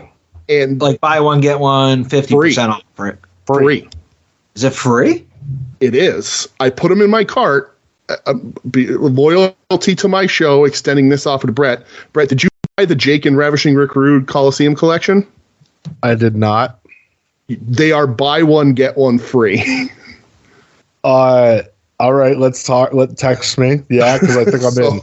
I put them in my cart. The other one gets scratched down to $0. $35 plus shipping a set. Oh yeah, 100%. I'm in. It's not a glitch. There's been no it's right on it. So the Muhammad Ali set is in there. Buy one get one. They have a couple random elites like the Stunning Steve, the Cena, the red geared cruiserweight Ray. I'm looking at it now, the Hogan and Terry. Right, the Becky Lynch, the newest retro with rhythm and blues hammer and tugboat. The WCW Steamer, the Raw is War Ultimate ring with Kane. They're buy one, get one free. And how long does that sale go for? I don't know, but I didn't get the Jake and Rick Rude because I don't own a Rick Rude. I own that Jake, but not in the Ultimate version, but for half off. Yeah, that's a no. Yeah, let's do it. So that'll happen after this show. All right, perfect. So, Joe, what are you sniffing on that? That you'd be crazy not to for buy one get one. That's ridiculous. Yeah, I mean, I unfortunately, I have all of these that you're talking about, but now I'm sad that I can't take advantage of this sale, but that's awesome. You guys got to jump on that. Yeah. I don't have a big week. I'll get us out of here. Speaking of PlayStation, I bought Madden, whatever the current one is, 2024. It was on sale on Amazon a couple days ago. Supposedly, He Who Shall Not Be Named also is buying it so that we can stop playing Grand Theft Auto and start playing something else on PlayStation online. But yeah, so I got that. Yeah. Good luck with that. Hey, I mean, he already has a headset that kind of works, but... And the only other thing I bought, I didn't order any toys because, again, this is the year of financial responsibility. But But I did buy in the major group. Again, well, this is a toy, but it wasn't like from a toy retailer. It was from a person, so it doesn't count. Somebody was selling a bunch of Funko Pops, and they had a really good deal on Captain America Thanos 2-pack that was sold at Hot Topic. It's like bearded Cap trying to rip the gauntlet off of Thanos. And it was really cheap, so I'm like, okay, I'll buy that. It's one that I've wanted for a while. And he had a bunch of other stuff. And it was doing really good prices. But you remember those ringside exclusive Remco style, like Major Boys figures that look like He-Man figs? Sadly, yes. Yeah. So he had a Smart Mark Sterling one, which I already have, but it was signed and it was $10 shipped. And I'm like, that's fine then. Yeah, that's ridiculously cheap. I'll just grab that. Yeah. So I bought the Funko. And I got the Smart Mark for like $10 thrown in. And I'm just going to sell my unsigned one. And like I probably get like $20 shipped for the unsigned one. So the way I see it, I got it for free. You know, can't beat that. But that's all I bought this week. Proud of you. Thanks, buddy. Again, it's the year of financial responsibility. Yeah, it wasn't from a retailer. It was from a person. So it doesn't count. It doesn't. Yeah. I mean, if it's not like, you know, if I don't get an email confirmation, it doesn't count. Like if it's just a PayPal thing, no, that you're allowed to do as many of those as you want. A lot of loopholes in your life, Adam. I live by a set of rules, Joe. But that's all I got. Well, gentlemen, thank you very much for joining us. Thanks for staying up late with this. You know, this will be on both feeds, so you're hearing this on both the At Odds with Wrestling feed and the We Need Wrestling feed. It'll, you know, it's an extra long episode because it's essentially like 2 podcasts in one, right? Yeah, it is shorter than if we did both of our episodes this week. So that's true. There you Good go. point. And for the record, $82 shipped. There are 2 Coliseum Collection Jake Roberts and Rick Rudes coming to my door. Let's go. So. All right. So for Brett and DJ, for Adam, for me, closing out both these episodes, everyone, thanks for listening. Be safe out there and enjoy some wrestling. You guys want to throw your... Yeah.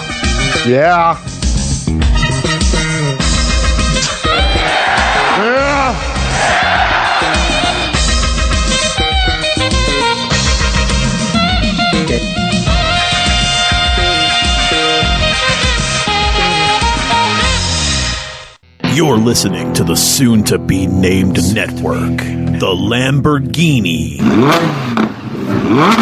of podcast networks.